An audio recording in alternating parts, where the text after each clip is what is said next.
Nang dumating ang ika-6 na oras ng umaga, nagising ako sa kalabog ng mga kamao, na pinalo sa pintuan at sa boses ng manugang kong sumisigaw ng pangalan ko, na parang dulo na ng mundo.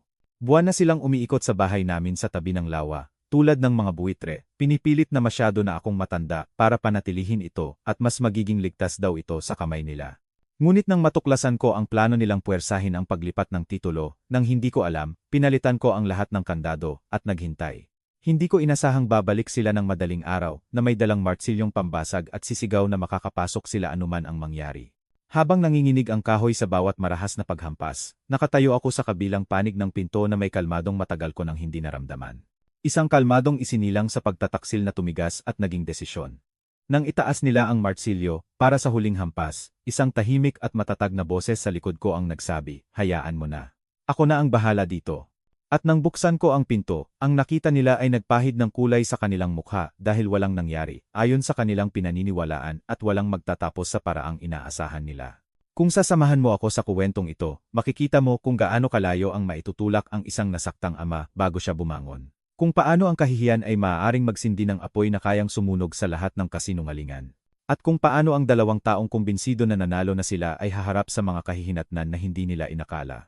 Patuloy kang manood dahil ang lahat ng sinubukan nilang kunin sa akin ay siya ring naging sandata na nagpabagsak sa kanila. Ang pangalan ko ay Wally Galan. Ako ay 68 taong gulang, isang retiradong inhinyerong sibil na gumugol ng 40 taon sa pagdidisenyo ng mga tulay at gusali na sadyang ginawa upang tumagal. 2 taon na ang nakalipas, nawala si Elena, asawa ko sa loob ng 43 taon. At mula noon, solo na akong nakatira sa bahay sa tabi ng lawa na itinayo namin sa lawa ng Taal. Akala ko, tapos na ang pinakamahirap na bahagi ng buhay ko. Nagkamali ako.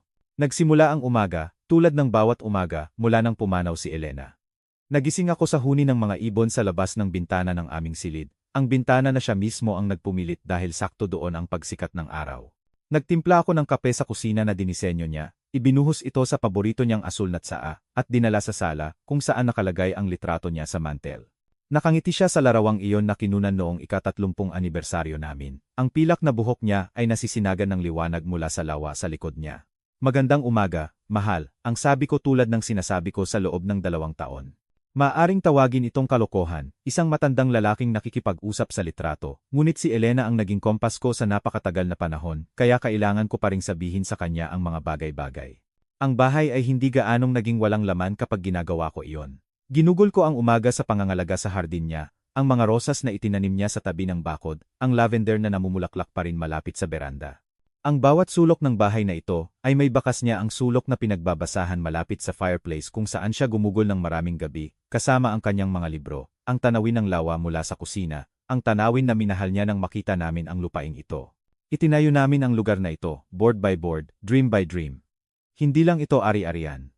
Ito ang lahat ng naging kami. Bandang tanghali, may narinig akong sasakyan na umaakyat sa driveway. Si Aris, ang anak ko, ang unang lumabas, ang mukha niya ay may nakagawiang alalahanin na suot niya mula pa noong libing. Sa likod niya ay si Leah, ang asawa niya sa loob ng 10 taon, ang takong niya ay tumutunog sa graba habang tinitingnan niya ang ari-arian, na parang tinitingnan niya kung magkano ang halaga nito. "Tay, dumaan lang kami," sabi ni Aris. Niyakap ako. Naisip naming kamustahin ka. Inimbitahan ko sila sa loob, nagtimpla ng bagong kape. Nagtanong si Aris tungkol sa kalusugan ko, tungkol sa bahay, tungkol sa kung sapat ba ang kinakain ko. Ang kanyang alalahanin ay tila totoo, ang paraan ng pag-alala ng isang mabuting anak sa kanyang ama. Ngunit si Leah ay halos hindi man lang ininom ang kape. Sa halip, dahan-dahan siyang naglakad sa mga silid, hinahaplos ang mga windowsill, humihinto sa mga pintuan. "Sobrang dami sigurong trabaho nitong lugar para sa isang tao," sabi niya, matamis ang boses, ngunit ang mata ay nagko-compute. "Naisip mo na ba kung ano ang gagawin mo dito sa huli? Ayos ba lahat ng papel? Na-update ba ang insurance?" "Ayos ang lahat," sabi ko. May kakaiba sa mga tanong niya na nagpakaba sa akin, kahit hindi ko alam kung bakit. Siguro, namamalikmata lang ako.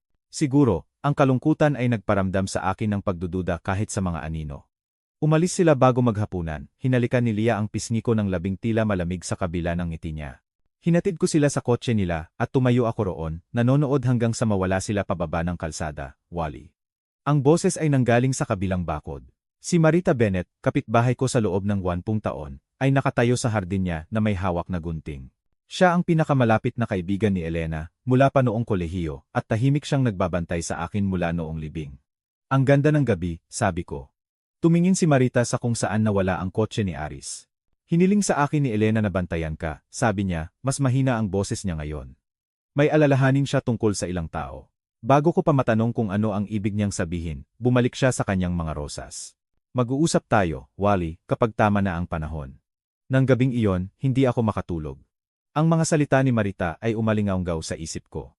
May alalahanin si Elena tungkol sa ilang tao. Natagpuan ko ang sarili ko sa study room ni Elena, ang silid na halos hindi ko pinasok mula nang mamatay siya. Nasa mesa pa rin niya ang salamin niya sa pagbabasa, ang kalendaryo niya ay frozen sa buwan nang pumanaw siya. At doon, sa pinakailalim na drawer, nakatago sa ilalim ng mga lumang sulat, natagpuan ko ang isang sobre na hindi ko pa nakita. Ang pangalan ko ay nakasulat sa harap sa maingat na sulat kamay ni Elena.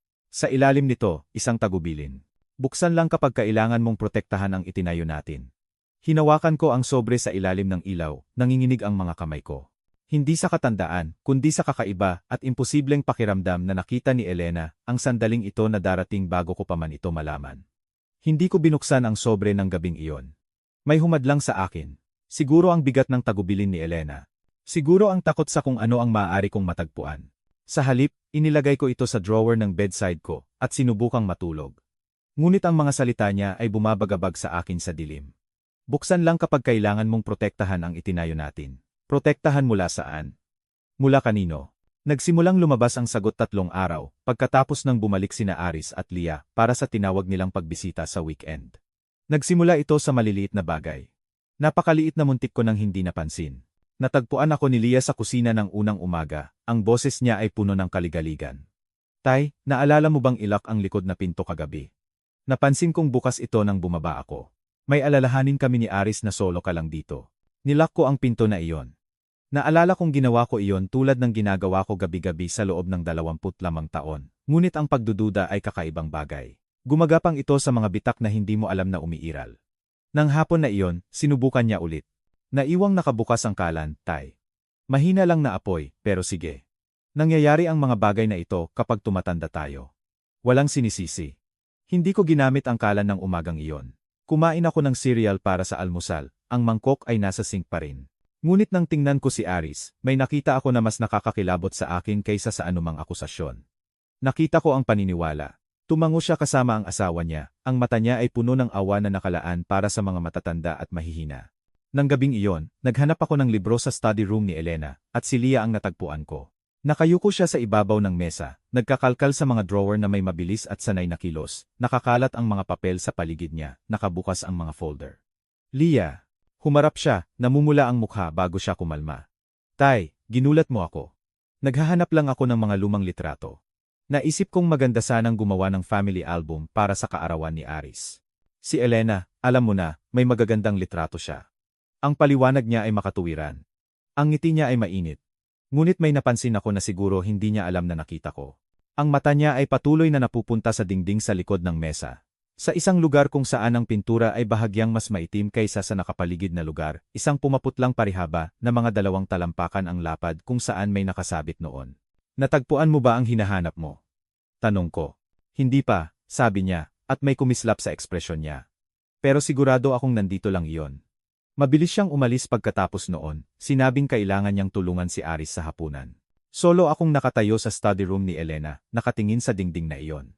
May pintura doon noon, isang maliit na tanawin ng mga bundok, at isang lawa na pinahalagahan ni Elena bago pa kami ikasal. Akala ko, inilipat niya ito sa isa sa mga panahon niya, ng pagliligpit bago siya nagkasakit. Hindi ko naisip na itanong kung saan. Ngayon, nagtataka ako. Nang sumunod na umaga, natagpuan ako ni Aris sa beranda.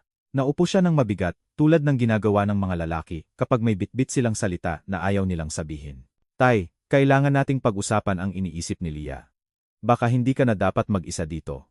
Hindi niya ako kayang tingnan sa mata. Ang laki ng bahay at ang iyong, hindi na niya tinuloy, ngunit ang hindi sinasabing salita ay nakabitin sa pagitan namin na parang usok. Matanda. Ang ibig niyang sabihin ay matanda.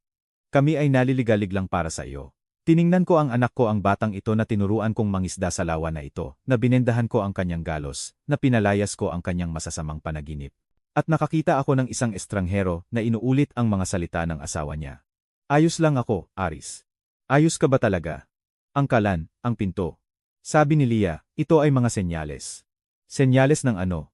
Hindi siya sumagot. Hindi na niya kailangan. Nang gabing iyon, hindi ako dinalaw ng tulog. Naglakad ako sa study room ni Elena, at tumayo ako sa harap ng bakanteng dingding na iyon, sinusubukang maalala.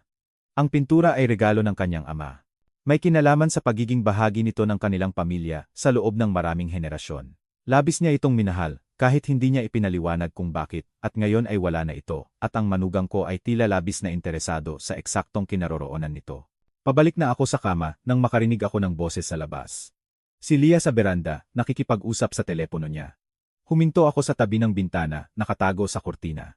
Kailangang nasa bahay na iyon, sabi niya, mahina at apurahan ang boses. Ipinangako niya na babalik ito sa amin. Tiningnan ko na ang lahat ng maaari kong tingnan, nang hindi niya napapansin, ngunit kailangan ko pa ng mas maraming oras. Katahimikan habang nakikinig siya sa kung sino man ang nasa kabilang linya. Alam ko. Magtiwala ka lang sa akin. Sa isang paraan o sa iba, mahahanap ko ito. Natapos ang tawag. Narinig ko ang mga yapak niya na umaatras sa loob, ang tunog ng hagdan habang umaakyat siya sa itaas para matulog. Nanatili akong frozen sa dilim, ang puso ko ay tumitibok sa dibdib ko. Sino ang kausap niya? Ano ang ipinangako ni Elena? At ano ang nakatago sa bahay na ito na labis na gustong makuha ni Leah, kaya pinagdududahan na ng sarili kong anak ang pag-iisip ko. Ang mga sumunod na araw ay isang masterclass sa tahimik na pagkasira. Natagpuan na ni Leah ang rhythm niya ngayon, ang bawat kasinungalingan ay mas pinakintab kaysa sa huli, ang bawat insinuation ay tumatama sa eksaktong lugar na gusto niya. Narinig ko siyang nakikipag-usap kay Aris sa kusina, ang boses niya ay sapat na malakas para sa kaligaligan, sapat na mahina para sa intimacy. May nabanggit sa akin ang mga kapitbahay kahapon. Nakita raw nila ang tatay mo na gumagala sa labas sa gabi, naglalakad lang sa tabi ng lawa sa dilim at nakikipag-usap sa sarili niya. Aris, ayaw ko sanang sabihin, pero ito mismo ang nangyari sa lola ko, bago siya, hayaan niyang huminto ang pangungusap, mabigat sa implikasyon. Walang ganoong kapitbahay, walang ganoong usapan. Natutulog ako sa halos buong gabi, at kapag hindi, nakaupo ako sa upuan ko sa tabi ng bintana, hindi kailanman lumabas. Ngunit ang kasinungalingan ay hindi nangangailangan ng katotohanan para mag-ugat. Kailangan lang nila ng fertile ground, at ang takot ni Aris para sa kanyang ama ay sapat na lupa. Pinanood ko ang pagbabago ng anak ko ng linggong iyon. Nagsimula siyang tingnan ako ng madalas. Ang mga tanong niya ay may bahid ng pagsusuri. Naaalala ko ba kung anong araw ngayon? Ininom ko ba ang gamot ko? Kailan ako huling nagpatingin sa doktor? Ang bawat tanong ay isang maliit na sugat. At nakatayo si Leah sa likod niya, ang mukha niya ay nasa perpektong simpatiya, pinapanood akong nagdurugo. Dumating si Paking Santos noong Huwebes, sa parehong araw na dumarating siya kada buwan mula noong libing ni Elena. Magkaibigan kami sa loob ng 40 taon, simula nang magtrabaho kami ng magkasama sa isang proyekto ng tulay sa Denver. Gumugol siya ng 3 dekada bilang isang federal investigator, bago nagretiro, at ang mga taon na iyon ay nagpatalas sa kanya sa isang taong nakakakita sa kung ano ang hindi nakikita ng iba. Dinala namin ang mga fishing rod namin sa pantalan, isang ritual na hindi nangangailangan ng paliwanag. Sa loob ng mahabang panahon, umupo lang kami sa komportableng katahimikan, nakabato ang mga linya sa tahimik na tubig. Ang mga bundok ay nagre-refleksyon ng perpekto sa ibabaw ng lawa. Laging naiintindihan ni Paking na ang ilang pag-uusap ay nangangailangan ng pasensya. May mali, sabi niya sa wakas. Hindi ito tanong. Sinabi ko sa kanya ang lahat. Ang mga tanong na dinisenyo para pagdudahan ko ang sarili ko. Si Leah na naghahanap sa study room ni Elena. Ang tawag sa telepono na narinig ko, si Aris na tumitingin sa akin na para bang wala na ako. Nakinig si Paking nang hindi nakakagambala. Hindi mabasa ang mukha niya. Matatalim ang mata niya. Nang matapos ako, dahan-dahan niyang inikot ang linya niya. Hindi siya naliligalig para sa iyo, Wally. Nagmamasid siya. Humarap siya at tumingin sa akin ng direkta. Nakita ko na ang tingin na iyan noon. Ang tingin na suot niya kapag iniisip niyang walang nakatingin. Ito ang tingin ng isang taong may gustong hindi sa kanya. Ang kaligaligan, ang mga mungkahi ng pagtulong, ang banayad na mga tanong tungkol sa kakayahan mo. Ito ay isang pattern. Inimbestigahan ko na ang sapat na kaso ng pandaraya para makilala ito. Iniisip mong hinahabol niya ang bahay. Iniisip kong may hinahabol siyang bagay sa loob ng bahay. Ang ari-arian ay maaaring bahagi nito, ngunit may isang bagay na partikular na hinahanap niya. Kung hindi, bakit maghanap? Bakit hindi ka nalang hintayin? May nakakuha ng atensyon ko. Sa kabilang bakod, nakatayo si Marita sa bintana niya, pinapanood kami. Napansin din ito ni Paking, at itinaas ang kamay niya para kumaway. Tumango siya ng isang beses bago umatras mula sa salamin. Lumang kaibigan ni Elena, tanong ni Paking. Mula pa noong kolehiyo. Nagbabantay siya sa akin mula noong libing. Tahimik si Paking sandali, maingat na pinipili ang mga salita niya. May sinabi sa akin si Elena noon, ilang buwan bago siya pumanaw. Sabi niya, kung may mangyari sa kanya, malalaman ni Marita kung ano ang gagawin. Tiningnan niya ako. Ipinaliwanag ba niya kung ano ang ibig sabihin noon? Hindi. Naging mabigat ang salita. Hindi niya kailanman binanggit. Kung gayon, baka oras na para magtanong ka. Nangisda kami hanggang sa paglubog ng araw, walang nahuli, ngunit may natagpo ang mas mahalaga. Kalinawan. Pag-alis ni Paking, alam ko na ang kailangan kong gawin. Nang gabing iyon, matapos matulog sina Aris at Lia sa guest room, kinuha ko ang sobre ni Elena mula sa drawer ko. Matatag ang mga kamay ko habang sinisira ko ang selyo, kahit na mabilis ang tibok ng puso ko. Ang papel sa loob ay kulay cream, natatakpan ng eleganteng sulat kamay niya, ang parehong sulat kamay na nagbigay sa akin ng mga love note sa loob ng 4 na dekada. Pinakamamahal kong Wally, ang simula ng sulat. Kung binabasa mo ito, may sumusubok na kunin ang itinayo natin ng magkasama. Nakita ko na ito na darating ilang taon na ang nakalipas, bago pa ako nagkasakit. May mga bagay na hindi ko sinabi sa iyo, mga proteksyon na inilagay ko, dahil alam kong hindi mo kailanman paghihinalaan ang panganib. Laging naniniwala ka sa kabutihan ng tao, mahal. Iyan ang isa sa mga dahilan kung bakit kita pinakasalan. Ngunit ang ilang tao ay hindi karapat-dapat sa paniniwalang iyon. Binaligtad ko ang pahina, nagugutom para sa mas marami, desperado na maintindihan kung ano ang nakita ni Elena na hindi ko nakita. May mga dokumento na kailangan mong malaman. Gumawa ako ng isang trust na poprotekta sa bahay natin mula sa sinumang susubok na kunin ito sa pamamagitan ng manipulasyon o legal na panlilinlang. Si Sara Villanueva, ang abogada sa bayan, ay may lahat ng detalye. At si Marita, ang pinakamamahal kong Marita, nagbabantay siya, nagdodokumento, nagtatago ng mga record ng lahat ng bagay, simula bago ako namatay. Hiniling ko sa kanya na maging anghel na tagapagbantay mo, kapag hindi ko na kaya. Lubos kang magtiwala sa kanya, Wally. Mas marami siyang alam kaysa sa inaakala mo. Ngunit may iba pa. May kinalaman sa isang pintura at isang pangako na ginawa ko na sana sinabi ko sa iyo matagal na. Tanungin mo si Marita. Alam niya ang lahat. Isang katok sa pinto ang sumira sa katahimikan. Mabilis kong tiniklop ang sulat, inilagay ito sa ilalim ng isang libro, sa nightstand ko. Nang buksan ko ang pinto, nakatayo si Lia sa hallway na nakasuot ng silk robe at may hawak na mga papel. Ang ngiti niya ay masyadong maliwanag para sa 9:00 ng gabi, masyadong sabik para sa kaswal na pagbisita. Tay, sana hindi ako nakakaistorbo. Hindi lang ako makatulog sa pag-iisip kung gaano kami gustong tumulong sa iyo. Iniabot niya ang mga papel, may uncapped na pen na sa kabilang kamay niya. Nagdala ako ng ilang dokumento na maaaring magpadali sa mga bagay-bagay para sa lahat. Ilang simpleng pirma lang, walang komplikado. Power of Attorney, Property Management Authorization. Ito ang ginagawa ng pamilya. Lumapit siya, ang pabango niya ay masyadong matamis, ang mata niya ay masyadong gutom. Nagtiwala ka naman sa pamilya, di ba? Kinuha ko ang mga papel sa kamay niya nang hindi sumasagot.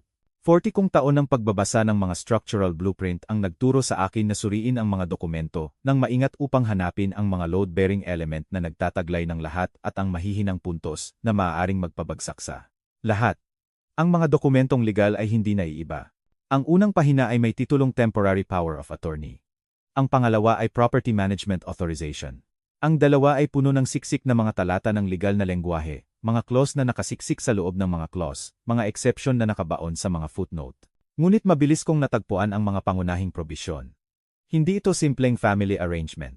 Ang mga ito ay mga legal na instrumento na magbibigay kay Lia at Aris ng kumpletong kontrol sa pananalapi ko, sa ari-arian ko, at sa mga desisyong medikal ko.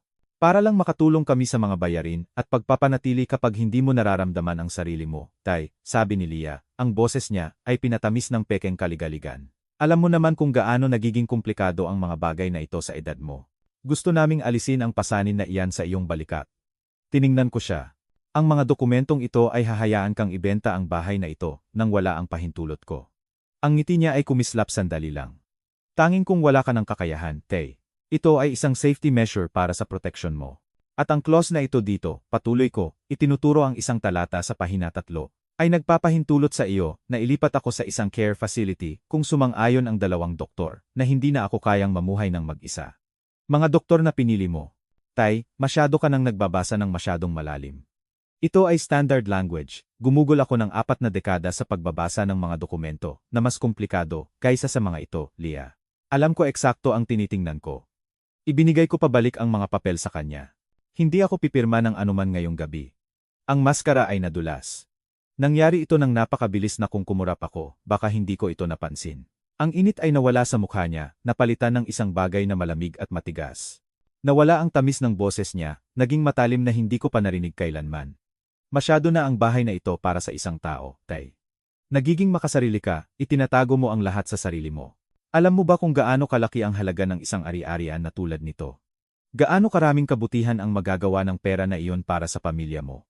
Ang bahay na ito ay hindi tungkol sa pera. Ito ang tahanan ko. Ito ay tahanan mo kasama si Elena.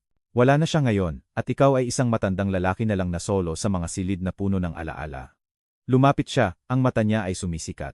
Sinusubukan ka naming tulungan, ngunit pinapahirapan mo ito kaysa sa dapat. Tiningnan ko siya, sa kung saan nakatayo si Aris sa pintuan. Ang anak ko, ang nag-iisang anak ko. Hindi niya ako kayang tingnan sa mata. Ang tingin niya ay nakatuon sa sahig, ang balikat niya ay nakayuko, ang mga kamay niya ay nakasuksok sa bulsa niya tulad ng isang batang nahuli sa isang kasinungalingan na hindi niya alam kung paano takasan.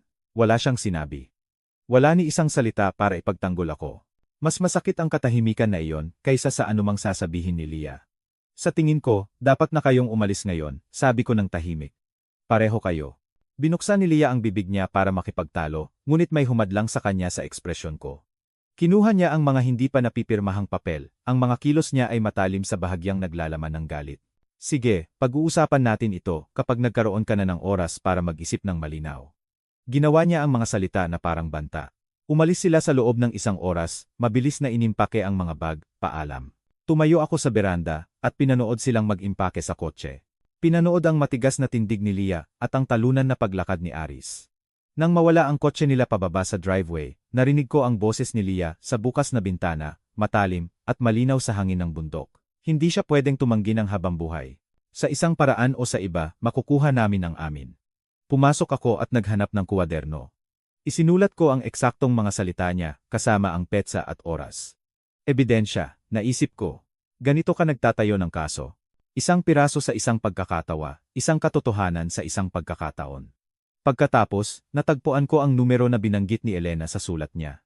Sara Villanueva. Abogada. Matatag ang mga kamay ko habang idinayal ko. Sumagot siya sa pangatlong ring. Ang boses niya ay propesyonal, ngunit mainit. Nang sabihin ko ang pangalan ko, nagkaroon ng pause, isang mahinang paghinga. Mr. Galan, nagtataka ako kung kailan ka tatawag. Kilala mo ako. Ang asawa mo ang isa sa pinakahanda na client na nagkaroon ako. Sabi ni Sara. Lumapit siya sa akin 5 taon na ang nakalipas na may napaka-espesipikong tagubilin. Gusto niyang makipag-ugnayan ako sa iyo kapag tama na ang panahon, ngunit sinabi rin niya na baka ikaw ang unang mag-abot. Isa pang pause. Sa tingin ko, dumating na ang oras na iyon, Mr. Galan. Pwede ba tayong magkita bukas ng umaga? May mga bagay na kailangan mong malaman. Pagkatapos ng tawag, kinuha ko ang sulat ni Elena mula sa nightstand ko. Gusto kong basahin ang natitira. Gusto kong kainin ang bawat salita na iniwan niya sa akin. Ngunit may nagsabi sa akin na maghintay. Kailangan kong maintindihan ang buong larawan upang makita ang lahat ng piraso bago ko subukang tipunin ang mga ito. Bukas, kasama si Sara, malalaman ko kung ano ang itinayo ni Elena. Ngayong gabi, magtitiwala lang ako na nagtayo siya ng isang bagay na sapat na malakas para protektahan kami. Inilagay ko ang sulat sa fireproof safe kung saan ko iningatan ang mga mahahalagang dokumento namin, ang marriage certificate, ang titulo ng bahay, ang mga litrato na masyadong mahalaga para ipagsapalaran. Pagkatapos, naupo ako sa upuan ko sa tabi ng bintana, nakatingin sa lawa na labis na minahal ni Elena. Tahimik ang tubig ngayong gabi, nagre-refleksisyon ang mga bituin, tulad ng nakakalat na mga diamante. Sa loob ng 40 taon, ang tanawin na ito ay nagdala sa akin ng kapayapaan. Ngayong gabi, nagdala lang ito ng mga tanong. Ano ang nakita ni Elena na hindi ko nakita? Ano ba talaga ang hinahabol ni Leah? At gaano kalayo ang gagawin niya para makuha ito? Ang mga bundok ay nagtago ng kanilang katahimikan, hindi nag-aalok ng mga sagot. Ngunit sa isang lugar sa mga papel na iniwan ni Elena, alam kong naghihintay ang katotohanan. Ang opisina ni Sara Villanueva ay nasa itaas ng isang bookshop sa Main Street. Ang uri ng small-town law practice na humahawak sa mga will at property dispute at ang tahimik na legal na pangangailangan ng mga komunidad ng bundok. Dumating ako ng 10 minuto ng maaga. Ang sulat ni Elena ay nakasuksok sa loob ng jacket ko, ang puso ko ay tumitibok sa pinaghalong takot at desperadong pag-asa. Si Sara ay mas bata kaysa sa inaasahan ko, siguro 50, na may matatalim na mata at kalmadong pag-uugali na agad na nagpakalma sa akin. Nagbigay siya ng senyas sa isang upuan sa tapat ng mesa niya at isinara ang pinto sa likod namin. Bago tayo magsimula, sabi niya, naupo sa sarili niyang upuan. Kailangan kong ipaliwanag ang isang bagay.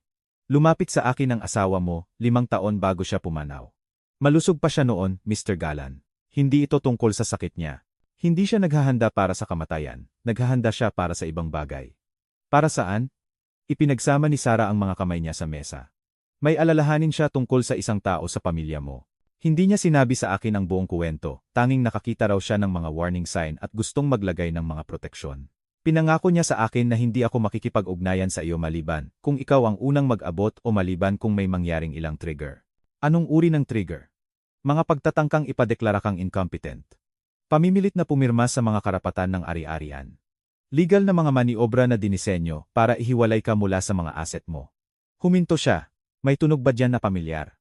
Naisip ko ang mga dokumento ni Leah, ang mga tanong niya tungkol sa alaala ko, ang mga pag-uusap niya kay Aris tungkol sa sinasabing paghina ko. Lahat ng iyon. Tumango si Sarah ng dahan-dahan. Kung gayon, oras na para maintindihan mo kung ano ang itinayo ng asawa mo para sa'yo. Nasa iyo ba ang sulat niya? Kinuha ko ang sobre mula sa jacket ko at inabot sa kanya. Hindi niya binuksan. Sa halip, ibinigay niya ito pabalik. Dapat namang galing ito sa iyo. Basahin mo ng malakas, Mr. Galan. Pupunan ko ang mga legal na detalye habang nagpapatuloy tayo. Nanginginig ang mga kamay ko habang binubuksan ko ang mga pahina. Ang sulat kamay ni Elena ay lumabo sandali bago ko kinurap ang paningin ko para maging malinaw. Nagsimula akong magbasa. Pinakamamahal kong Wally, kung binabasa mo ito, may sumusubok na kunin ang itinayo natin ng magkasama. Nakita ko na ito na darating ilang taon na ang nakalipas, bago pa ako nagkasakit.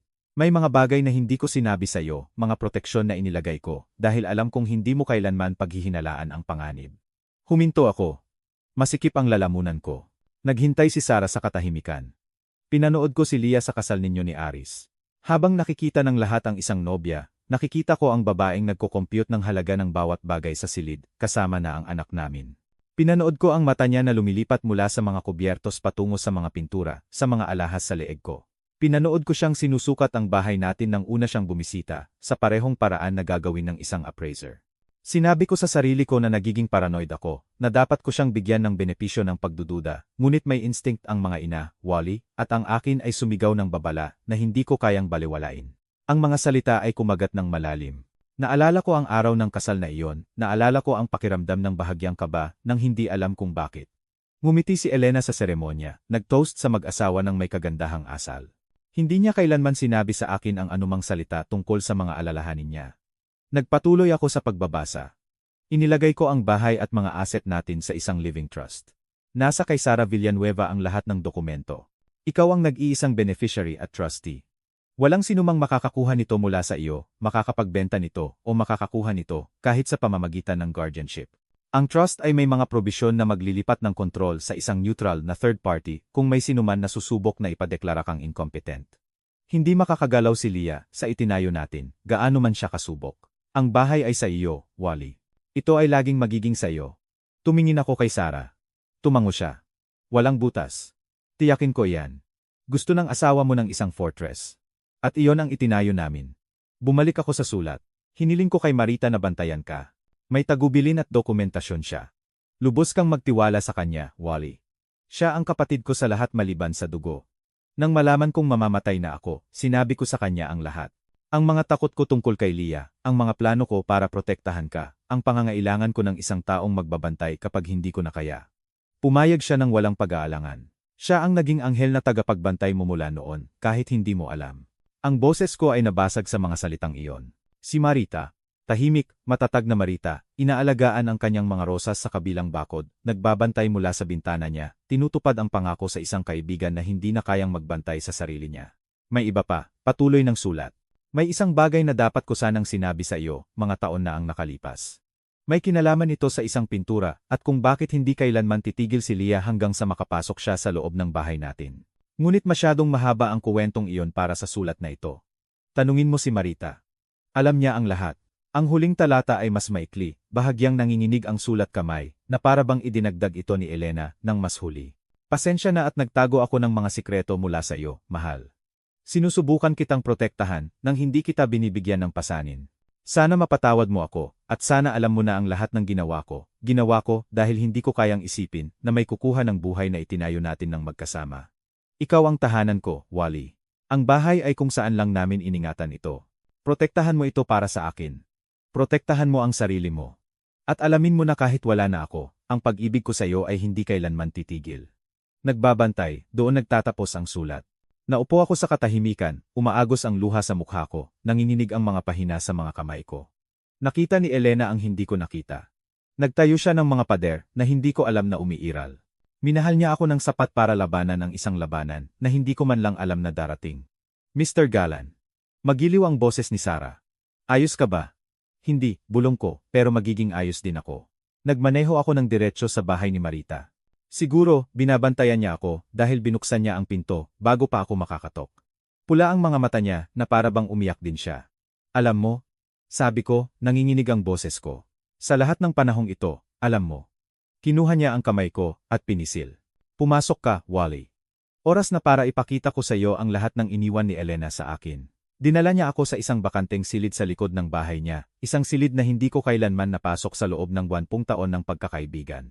Sa loob, nakasandal sa dingding, nakatayo ang isang malaking filing cabinet. Binuksan ni Marita ang tuktok na drawer at lumayo.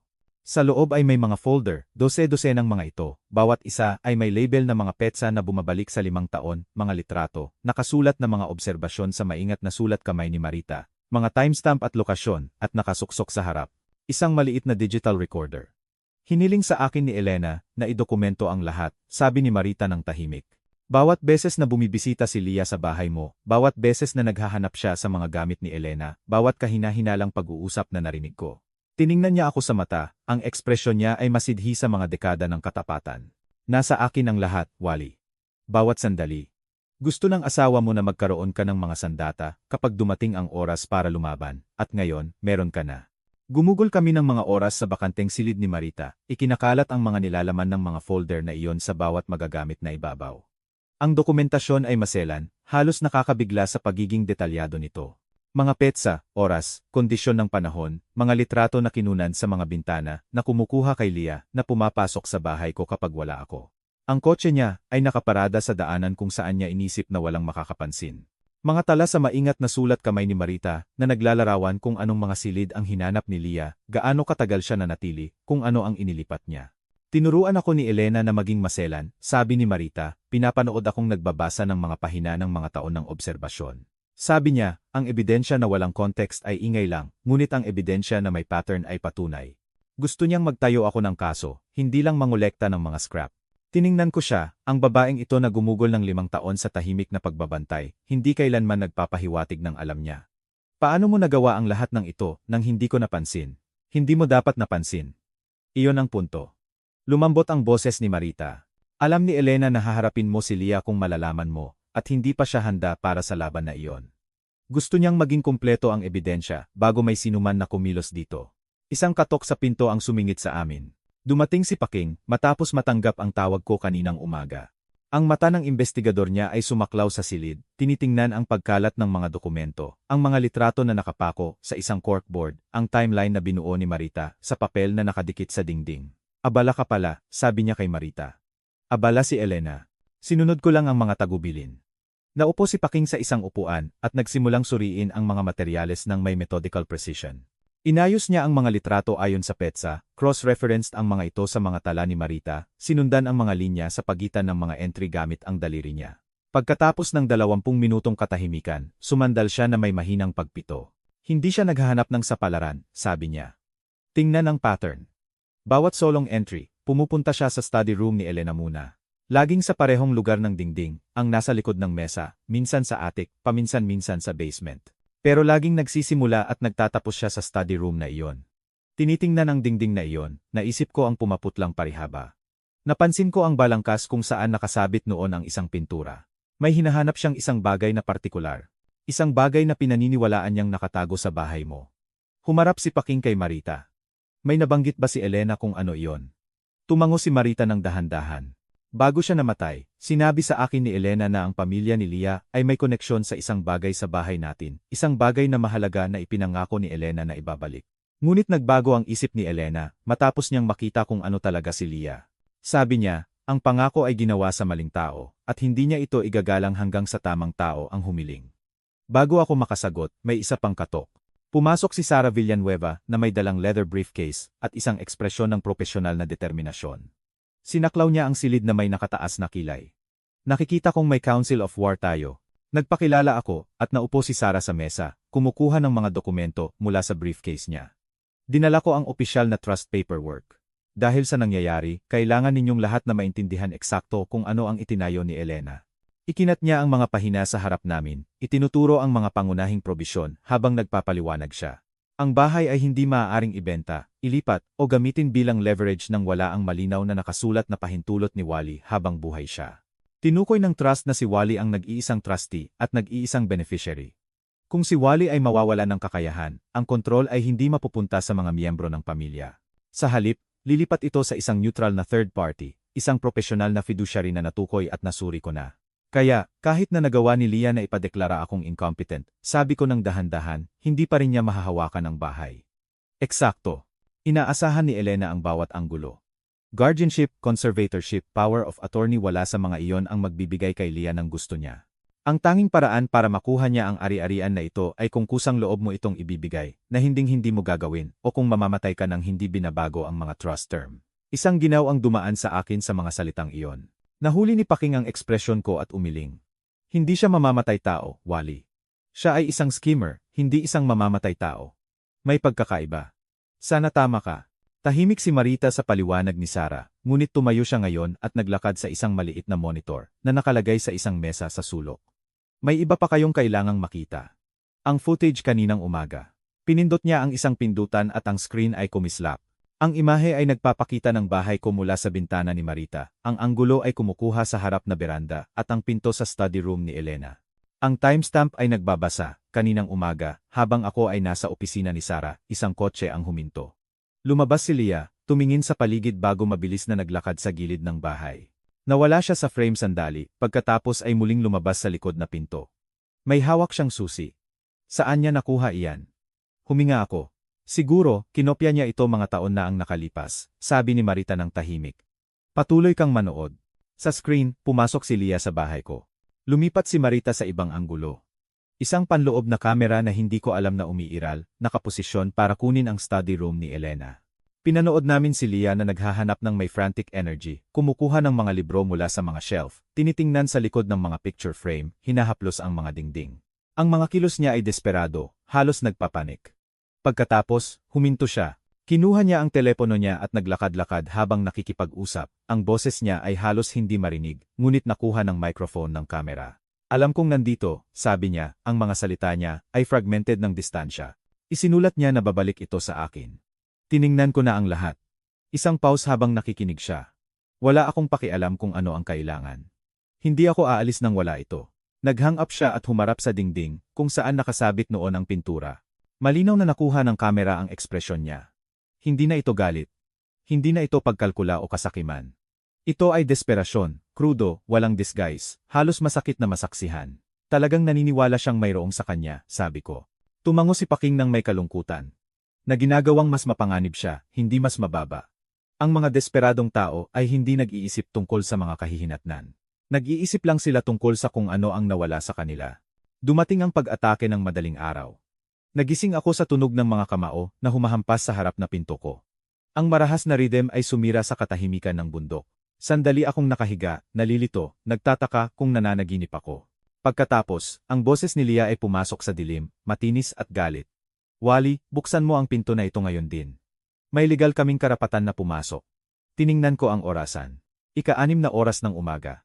Ang langit sa labas ay bahagyang kulay abo, ang araw ay nakatago pa rin sa likod ng mga tuktok. Lumipat ako sa bintana at tumingin sa beranda sa ibaba. Nakatayo si Leah sa pinto, magulo ang buhok, ang mukha niya ay napilipit sa determinasyon. May hawak siyang mga papel sa isang kamay, winawagayway ang mga ito na parang sandata. Sa likod niya, si Aris ay may hawak na martsilyong pambasag, maputi ang mga buko niya sa pagkakahawak, ang mukha niya ay maputla at nag-aalinlangan. Mukha siyang lalaking dinadala sa isang lugar na ayaw niyang puntahan. Pinagbantaan ako ni Paking na mangyayari ito.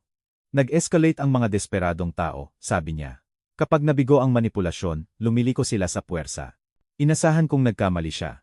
Sa pagtingin sa anak ko na nakatayo doon na may kasangkapan na sadyang para sa pagkasira. Napagtanto ko na eksakto siyang tama. Kinuha ko ang telepono ko at dinayal ang numero ni Paking. Sumagot siya sa unang ring, alerto ang boses niya sa kabila ng oras. Anong nangyayari? Nandito sila, Lia at Aris. May martsilyong pambasag siya. Huwag mong buksan ang pinto. Huwag kang makipag-engage. Tumatawag ako sa sheriff ngayon. Manatiling kalmado, Wally. Parating na ang tulong. Tumama ang unang hampas, bago pa ako makasagot. Nanginginig ang pinto sa frame nito, umuungol ang kahoy, sa ilalim ng impact. Narinig ko ang ungol ni Aris sa paggawa. Narinig ko ang boses ni Lia na humihimok sa kanya. Mas malakas. Siguro, natumba siya at hindi makabangon. Ginagawa natin ito para sa sarili niyang kabutihan. Lumipat ako sa tuktok ng hagdan, na natiling hindi nakikita ngunit nanonood sa bintana sa tabi ng pinto. Isa pang hampas. Nagsimulang mabasag ang frame. Sumisigaw na ngayon si Lia. Ang mga salita niya ay dinisenyo para sa isang madla na hindi umiiral. Ito ay isang emergency welfare check. Si Wally Galan ay isang matandang lalaking nakatira ng solo sa mapanganib na kondisyon. May authorization kaming pumasok. Authorization. Halos tumawa ako. Ano man ang mga papel na winawagayway niya, hindi sulit ang tinta na naglimbag sa kanila. Ngunit hindi alam ni Aris iyon. Inikot niya ang martsilyong pambasag ulit, ang mga kilos niya ay mekanikal, walang laman ang mata niya. Ang anak ko ay naging kasangkapan sa kamay ng asawa niya, at ang panonood sa kanya na binabasag ang pinto ko ay mas masakit kaysa sa anumang hampas. Nag-crack ang kahoy. Isa pang strike at magbibigay daan ang pinto. Naghanda ako, hindi sigurado kung ano ang mangyayari kapag sa wakas ay pumasok sila. Hindi sigurado kung ano ang sasabihin ko sa batang pinalaki ko at sa babaeng nagpilipit sa kanya. Pagkatapos, isang boses ang pumutol sa chaos, matalim at naguutos. Ibababa mo iyan ngayon. Nag-freeze si Aris sa kalagitnaan ng pag-ikot. Humarap si Lia, ang mukha niya ay napilipit mula sa galit patungo sa shock. Nakatayo si Paking sa ibaba ng mga hakbang sa beranda, at sa likod niya ay dalawang sheriff's deputy, ang mga kamay nila ay nakahinga sa sinturon nila, matitigas ang ekspresyon nila. Umalis kayo sa pinto, sabi ng isa sa mga deputy. Pareho kayo. Binitawan ni Aris ang martsilyong pambasag na parang sinunog siya nito. Tumunog ito sa beranda, ang tunog ay umalingaw-ngaw sa tahimik na umaga.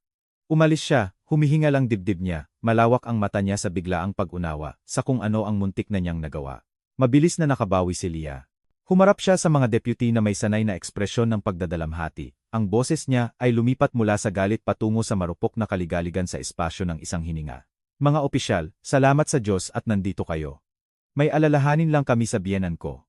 Masyado siyang naguguluhan kamakailan, nakakalimutan ang mga bagay-bagay, gumagala sa gabi. Sinubukan naming bumisita, ngunit hindi siya sumasagot. Inakala naming may nangyari sa kanya. Inabot niya ang mga papel na winawagayway niya. May authorization kami para sa emergency welfare check. Legal ang lahat. Kinuha ng deputy ang mga dokumento at sinuri ang mga ito ng maingat. Ang kasama niya ay lumampas kina Lia at Aris para tingnan ako sa pamamagitan ng sirang pinto. Binuksan ko ito mula sa loob, ipinakita sa kanya na wala akong pinsala. Mr. Galan, ayos ka ba? Ayos lang ako, deputy. Medyo nagulat, pero ayos. Kilala mo ba ang mga taong ito? Tiningnan ko si Aris sa takot na dumarating sa mukha niya, sa martsilyong pambasag na nakahiga sa paanan niya, tulad ng ebidensya ng isang krimen na hindi niya sadyang gawin, iyan ang anak ko at ang asawa niya. Tumango ang deputy ng dahan-dahan, pagkatapos ay bumalik sa kasama niya, na pinag-aaralan pa rin ang paperwork ni Lia. Pinanood ko ang pagbabago ng ekspresyon ng opisyal, habang nagbabasa siya, pinanood ang mata niya na sumingit sa propesyonal na hinala. Ma'am, saan mo nakuha ang mga dokumentong ito? Mula sa isang abogada, isang family attorney na humahawak sa mga bagay na ito. Ano ang pangalan ng abogada? Nag-alinlangan si Lia. Hindi ko eksaktong maalala. Asawa ko ang humawak sa bahaging iyon. Tumingin ang deputy kay Aris, na umiling ng tahimik. Tumingin siya pabalik sa mga papel, pagkatapos ay kay Lia. Ang mga dokumentong ito ay hindi formatted ng tama para sa legal na filing ng Colorado. Walang court seal, walang case number, walang pirma ng hukom. Ang header na ito ay hindi tumutugma sa anumang law office na registered sa estado. Nagsimulang manginig ang mga kamay ni Lia. May mali siguro. Sinabi sa amin na ayos ang lahat. Ma'am, ang falsifying ng mga legal na dokumento ay isang felony sa Colorado. Ang boses ng deputy ay patag, opisyal, hindi nag-iiwan ng puwang para sa charm o mga dahilan. Kailangan kong sumama kayo sa istasyon at sumagot ng ilang tanong. Nawala ang kulay sa mukha ni Lia. Sa unang pagkakataon mula nang makilala ko siya, wala siyang handang sagot, walang manipulasyon na handa, walang kuwento na ikukuwento. Nakatayo siya sa sirang beranda ko sa kulay abong umaga, at pinanood ko siyang maintindihan na ang laro ay sa wakas ay nagbago. Dinala ng mga deputy si Lia sa istasyon. Sinundan siya ni Aris sa sarili niyang kotse. Iniwan ang martsilyong pambasag na nakahiga sa beranda ko tulad ng isang itinapon na pag-amin. Pinanood ko silang umalis, pagkatapos ay naupo ako ng mabigat sa mga hakbang at naghintay na tumigil ang mga kamay ko sa panginginig. Nanatili si Paking sa akin habang tinawagan ni Marita si Sarah. Sa loob ng isang oras, nalaman namin kung ano ang nangyari sa istasyon. Nakipag-usap si Lia sa labas ng agarang pag-aresto, sinabing ang mga dokumento ay ibinigay sa kanya ng isang kaibigan na paralegal, at wala siyang ideya na hindi pala ang mga ito opisyal. Umiyak siya ng nakakumbinsi, pininturahan ang sarili niya bilang isang naliligalig na manugang na gusto lang tumulong, pinilit na naligaw siya ng isang taong pinagkakatiwalaan niya. Nag-aalinlangan ang mga deputy, ngunit nang walang patunay na siya mismo ang nagpeke ng mga papel, pinalaya nila siya na may mahigpit na babala, ngunit nag-file sila ng opisyal na ulat. Isa pang piraso ng ebidensya. Isa pang brick sa pader na itinatayo namin. Nalaman ko sa huli kung ano ang nangyari sa kotse sa pagmamaneho pa uwi. Nakaupo si Aris sa katahimikan sa loob ng milya-milya, maputi ang mga buko niya sa manibela, ang panga niya ay nakakuyom ng napakahigpit na siguro ay masakit na. Pinuno ni Lia ang katahimikan ng mga dahilan, paliwanag, redirection. Manimanipulahin ni tatay ang lahat, sabi niya. Ibinigay niya ang mga kapitbahay laban sa atin. Siguro, binabayaran niya ang abogada na iyon para magmukha tayong masama. Eksakto ito sa inaalala ko. Paranoid siya, Aris. Hindi siya nag-iisip ng malinaw. Walang sinabi ni Aris. Sinusubukan namin siyang tulungan, patuloy ni Lia. Makikita iyan ng sinuman. Overreacted ang mga deputy. Ang mga dokumentong iyon ay dapat na lehitimo. Ako ang niloko. Gayunpaman, walang sinabi ni Aris. Sa wakas, nang malapit na silang umuwi, nagsalita siya. Tahimik ang boses niya, halos bulong, ngunit ang mga salita ay nagdala ng bigat ng isang bagay na nababasag. Muntik ko nang basagin ang pinto ng tatay ko gamit ang martsilyong pambasag. Inabot ni Lia ang braso niya, pinoprotektahan mo siya mula sa sarili niya. Iyan ang ginagawa ng pamilya. Ngunit ang mata ni Aris, nang tingnan niya siya sa wakas, ay nagtataglay ng isang bagong bagay. Pagdududa. Ang unang crack sa mga taon ng maingat na itinayong katapatan, hindi siya nakipagtalo sa kanya. Hindi niya hinamon ang bersyon niya ng mga kaganapan. Tiningnan lang niya siya na para bang nakikita siya ng malinaw sa unang pagkakataon, pagkatapos ay bumalik sa kalsada ng walang ibang salita. Nang hapong iyon, nagtipon kami sa bahay ni Marita para suriin ang posisyon namin. Ikinat ni Paking ang mga kaganapan kaninang umaga sa mesa, tulad ng mga piraso ng puzzle, inaayos ang mga ito sa tabi ng dokumentasyon ni Marita at mga legal na file ni Sarah. Mag-escalate siya ng iba ngayon, sabi ni Sarah. Hindi na siya pwedeng gumamit ng puwersa. Ang ulat ng sheriff ay ginagawang masyadong mapanganib iyon, kaya gagamitin niya ang reputasyon sa halip. Asahan mong magiging public siya. Pinturahan niya si Wally bilang villain at ang sarili niya bilang victim. Sasabihin niya sa sinumang makikinig na nalilito siya, paranoid, baka mapanganib. Tumango si Paking ng may kalungkutan. Cornered animals bite. Hindi niya pwedeng atakihin ang castle mo, Wally. Kaya, aatakihin niya ang credibility mo. Ang reputasyon mo sa komunidad, ang mga relasyon mo sa mga kapitbahay, kaibigan, sinumang maaaring sumuporta sa iyo. Maaari ba siyang gumawa ng malaking pinsala? Tanong ko. Maaari siyang sumubok, ngunit mayroon tayong dokumentasyon. Mayroon tayong ulat ng sheriff. Mayroon tayong 5 taon ng ebidensya na nagpapakita eksakto kung sino ang agresor. Tinapik ni Sarah ang mga folder na nakasalansan sa harap niya. Hayaan mo siyang gumawa ng ingay. Bawat kasinungalingan na sinasabi niya ay isa pang piraso ng lubid. Nang gabing iyon, nagsimula ang campaign. Hindi ko ito nakita sa sarili ko sa una. Tumawag si Marita para sabihin sa akin. Nag-post si Lia sa social media ng isang mahaba at emosyonal na pahayag tungkol sa pang-aabuso sa matatanda at mga pamilyang napunit ng katigasan ng ulo. Sumulat siya tungkol sa pagmamahal sa kanyang biyenan, tungkol sa desperadong pagsisikap na tulungan siya, tungkol sa pagiging shutout ng kanyang paranoid na pag-iisa. Nagtag siya ng mga lokal na community group, mga pahina ng simbahan, mga neighborhood forum. Ginawa niya ang sarili niya bilang victim, at ako ang villain, lahat ng hindi kailanman gumagawa ng isang solong claim na maaaring legal na hamunin. Sinundan ito ng mga tawag sa telepono. Ang mga kapitbahay na kilala ko sa loob ng mga dekada ay nakatanggap ng mga pagbisita o mensahe mula kay Lia na nagpapahayag ng malalim na kaligaligan tungkol sa bumababang mental state ko. Sinabi niya sa kanila na inakusahan ko siya ng mga kakilakilabot na bagay, na nalilito ako at galit, na natatakot siya para sa kaligtasan ko at sa sarili niya. Umiyak siya ng nakakumbinsi. Hiniling niya sa kanila na ipanalangin ang pamilya namin. Nagtanim siya ng mga buto ng pagdududa saan man niya kaya. Sa pagtatapos ng linggo, ang mga taong ngumiti sa akin sa loob ng mga taon ay nagsimulang tumingin palayo kapag dumaan ako. Huminto ang mga pag-uusap kapag pumasok ako sa general store. May nag-iwan ng pamphlet tungkol sa pangangalaga sa demensya sa mailbox ko. Ang komunidad na yumakap sa amin ni Elena sa loob ng 15 taon ay nagsimulang maging parang hostile territory. Sinubukan kong hindi hayaang maapektuhan ako. Pinaalalahanan ako ni Paking na ang mga bulong ay hindi ebidensya, na ang reputasyon ay maaaring itayo ulit, na ang katotohanan ay sa huli ay lalabas. Idokumento ni Marita ang bawat post, bawat tawag na nalaman niya, idinagdag ang mga ito sa lumalaking file niya. Naghanda si Sarah ng mga tugon para sa anumang legal na hamon na maaaring lumabas, ngunit masakit ang paghihiwalay kaysa sa gusto kong aminin. Pagkatapos, dumating ang sulat. Dumating ito noong Martes, opisyal na county stationery, ang pangalan ko ay type ng maayos sa sobre. Dinala ko ito sa loob at naupo sa mesa ng kusina, ang lawa ay lumalawak, kulay abong, at tahimik sa labas ng bintana. Matatag ang mga kamay ko habang binubuksan ko ito. Natuto akong huwag magpakita ng takot kahit solo ako. Ang mga salita ay lumangoy sa harap ko sandali, bago naging focus ang mga ito. Petition for Emergency Guardianship Evaluation. Sa usapin ng kakayahan sa pag-iisip ni Wally Galan na isinampa ni Leah Gray, manugang. Ang korte ay nagpapatawag kay Wally Galan na humarap para sa pagsusuri sa psikolohiya upang matukoy ang kapasidad para sa malayang pamumuhay at pamamahala ng pananalapi. Binasa ko ito ng 2 beses. 3 beses. Hindi nagbago ang mga letra.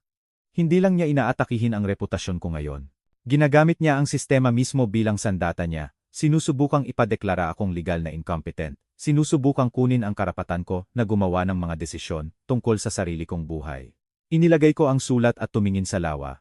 Nagtayo si Elena ng fortress para protektahan ang bahay na ito, ngunit hindi niya inaasahan na susubukan ni Leah na alisin ako dito ng lubusan. 2 linggo ang pakiramdam ay parang habambuhay. Ginugol ko ang mga ito sa paghahanda, pagkolekta ng mga dokumento, pagsusumite sa mga pagsusuri na hindi ko dapat kailanganin. Ang psychologist na itinalaga ng korte ay isang babaeng nagngangalang Dr. Rebecca Torres, kalmado at maselan, na gumugol ng 3 oras sa pagsusuri ng lahat mula sa alaala ko hanggang sa pangangatwiran ko hanggang sa emotional regulation ko. Hiniling niya sa akin na alalahanin ang mga listahan ng mga salita, lutasin ang mga logic puzzle, ipaliwanag ang pang-araw-araw kong routine, at pamamahala ng pananalapi. Ipinakita ko sa kanya ang mga ledger ko, ang mga maintenance log ko, ang detalyadong mga record na iningatan ko sa loob ng mga dekada dahil sa engineering habit. Kumuha siya ng mga tala ng walang komento, ang ekspresyon niya ay profesional na neutral. Ngayon, nakaupo ako sa isang courtroom sa downtown Colorado Springs. Pinapanood siyang ihatid ang kanyang mga natuklasan sa isang hukom na magdedesisyon kung karapat-dapat ba akong pamahalaan ang sarili kong buhay. Si Mr. Galan ay nagpapakita ng cognitive function na mas mataas kaysa sa average para sa kanyang age group, sabi ni Dr. Torres, malinaw at kumpiyansa ang boses niya. Pinapanatili niya ang detalyadong financial record na bumabalik sa loob ng 30 taon. Ginagawa niya ang home maintenance ng solo, kasama na ang kamakailang mga repair na naobserbahan ko sa pagbisita ko sa bahay. Wala siyang ipinakita na mga senyales ng pagkalito, memory impairment, o nabawasan na kapasidad ng pangangatwiran sa alinman sa aming mga session. Huminto siya, nakatingin ng direkta sa hukom. Sa profesional kong opinyon, ang petisyon na ito ay walang medikal na batayan. Pinayagan ko ang sarili ko ng isang maliit na hininga ng ginhawa. Sa tabi ko, pinisil ni Sarah Villanueva ang braso ko sandali. Ang abogada ni Leah, isang batang lalaki na mukhang lalong nagiging hindi komportable habang nagpapatuloy ang hearing, ay tumayo para ipresenta ang kaso niya. Tumawag siya ng mga testigo, mga kapitbahay na nilinang ni Leah sa panahon ng smear campaign niya, na nagpatotoo ng malabo tungkol sa pagkakita sa akin na gumagala o pagdinig na nalilito raw ako. Ang kanilang mga account ay second-hand, hindi sigurado, nagkakasalungatan. Isang babae ang umamin sa ilalim ng cross-examination ni Sarah na hindi niya pala kailanman kinausap ako. Narinig lang niya ang tungkol sa sinasabing paghina ko mula kay Leah mismo. Binuwag ni Sarah ang bawat claim ng may surgical precision. Pagkatapos, ipinakita niya ang ebidensya namin. Ang inyong honor, nais kong isumite ang dokumentasyon na nakalap sa loob ng nakaraang 5 taon ni Marita Bennett, kapitbahay ni Mr. Galan at malapit na kaibigan ng kanyang yumaong asawa. Inabot ni Sarah ang isang makapal na folder sa BAFE. Ang dokumentasyon na ito ay nagpapakita na ang petitioner, si Leah Gray, ay pumasok sa bahay ni Mr. Galan nang walang pahintulot sa 7 magkahiwalay na okasyon. Naobserbahan at nakuhanan siya ng litrato na naghahanap sa mga ari-arian ng kanyang yumaong asawa. Na-record siya na nagpapahayag ng kanyang intensyon na maghanap ng isang bagay na pinaniniwalaan niyang nakatago sa bahay. Namutla ang mukha ni Leah. Ang abogada niya ay bumulong ng apurahan sa tainga niya, ngunit iniling niya ito. Nagpatuloy si Sarah, bukod pa rito, isinusumite ko ang mga mapanlinlang na dokumento na ipinakita ni Mrs. Gray upang bigyang katwiran ang isang tangkang sa pilitang pagpasok sa bahay ni Mr. Galan 3 linggo na ang nakalipas. Ang mga papel na ito na nagpapahayag na authorized ang isang emergency welfare check ay walang court seal, walang case number, at walang lehitimong legal na formatting. Ginamit ang mga ito upang kumbinsihin ang anak ni Mr. Galan na basagin ang pinto ng kanyang ama gamit ang martsilyong pambasag. Ang mga bulong ay kumalat sa courtroom. Ang ekspresyon ng hukom ay tumigas habang sinusuri niya ang mga peke na papel, Mrs. Gray, sabi ng hukom, tumitingin kay Leah. Mayroon ka bang anumang tugon sa mga paratang na ito? Tumayo si Leah, ang kanyang composure ay malinaw na nababasag. Sinubukan siyang pigilan ng abogada niya, ngunit lumayo siya sa kanya. Ang inyong honor, ang lahat ng ito ay kinukuha sa labas ng context. Naliligalig ako para sa biyenan ko. Sinuman ay naliligalig. Siya ay isang matandang lalaking nakatira ng solo sa isang bahay na masyadong malaki para sa kanya. Nararapat na malaman ng mga anak ko na ligtas ang kanilang lolo. Sinusubukan naming tumulong sa pamamagitan ng pagpeke ng mga legal na dokumento. Tanong ng hukom. Sa pamamagitan ng pagpasok sa bahay niya ng walang pahintulot. Ang bahay na iyon ay dapat na sa pamilya namin. Ang mga salita ay sumabog mula sa kanya bago pa niya mapigilan ang mga ito. Siya ay isang matandang lalaki lang na solo doon habang ang mga anak ko ay walang anuman. Nangako si Elena na mapupunta sa amin ang bahay na iyon. Nangako siya. Ang courtroom ay tumahimik. Tila napagtanto ni Leah kung ano ang nasabi niya, ang kamay niya ay lumipad sa bibig niya na parabang maaari niyang itulak pabalik ang mga salita, ngunit huli na. Ang totoo niyang motibo ay nakabitin sa hangin, hindi maikakaila. Tumayo si Sarah ng dahan-dahan. Ang inyong honor, may isa pa. Ang ari-arian na pinag-uusapan ang bahay sa tabi ng lawa, na labis na ikinaliligalig ni Mrs. Gray, ay hawak sa isang living trust, na itinatag ng yumaong asawa ni Mr. Galan, si Elena Galan, 5 taon bago siya namatay. Ang trust ay sadyang dinisenyo upang pigilan eksakto ang ganitong uri ng alitan ng pamilya. Inabot niya ang isa pang dokumento sa BAIF. Tulad ng nakikita mo, tinukoy ng mga probisyon ng trust na kahit na ibigay ang guardianship kay Mr. Galan, na malinaw na hindi dapat, ang pamamahala ng ari-arian ay lilipat sa isang neutral na third party, hindi sa mga miyembro ng pamilya. Ang petisyon ni Mrs. Gray ay hindi lang walang batayan. Ito ay legal na walang kabuluhan.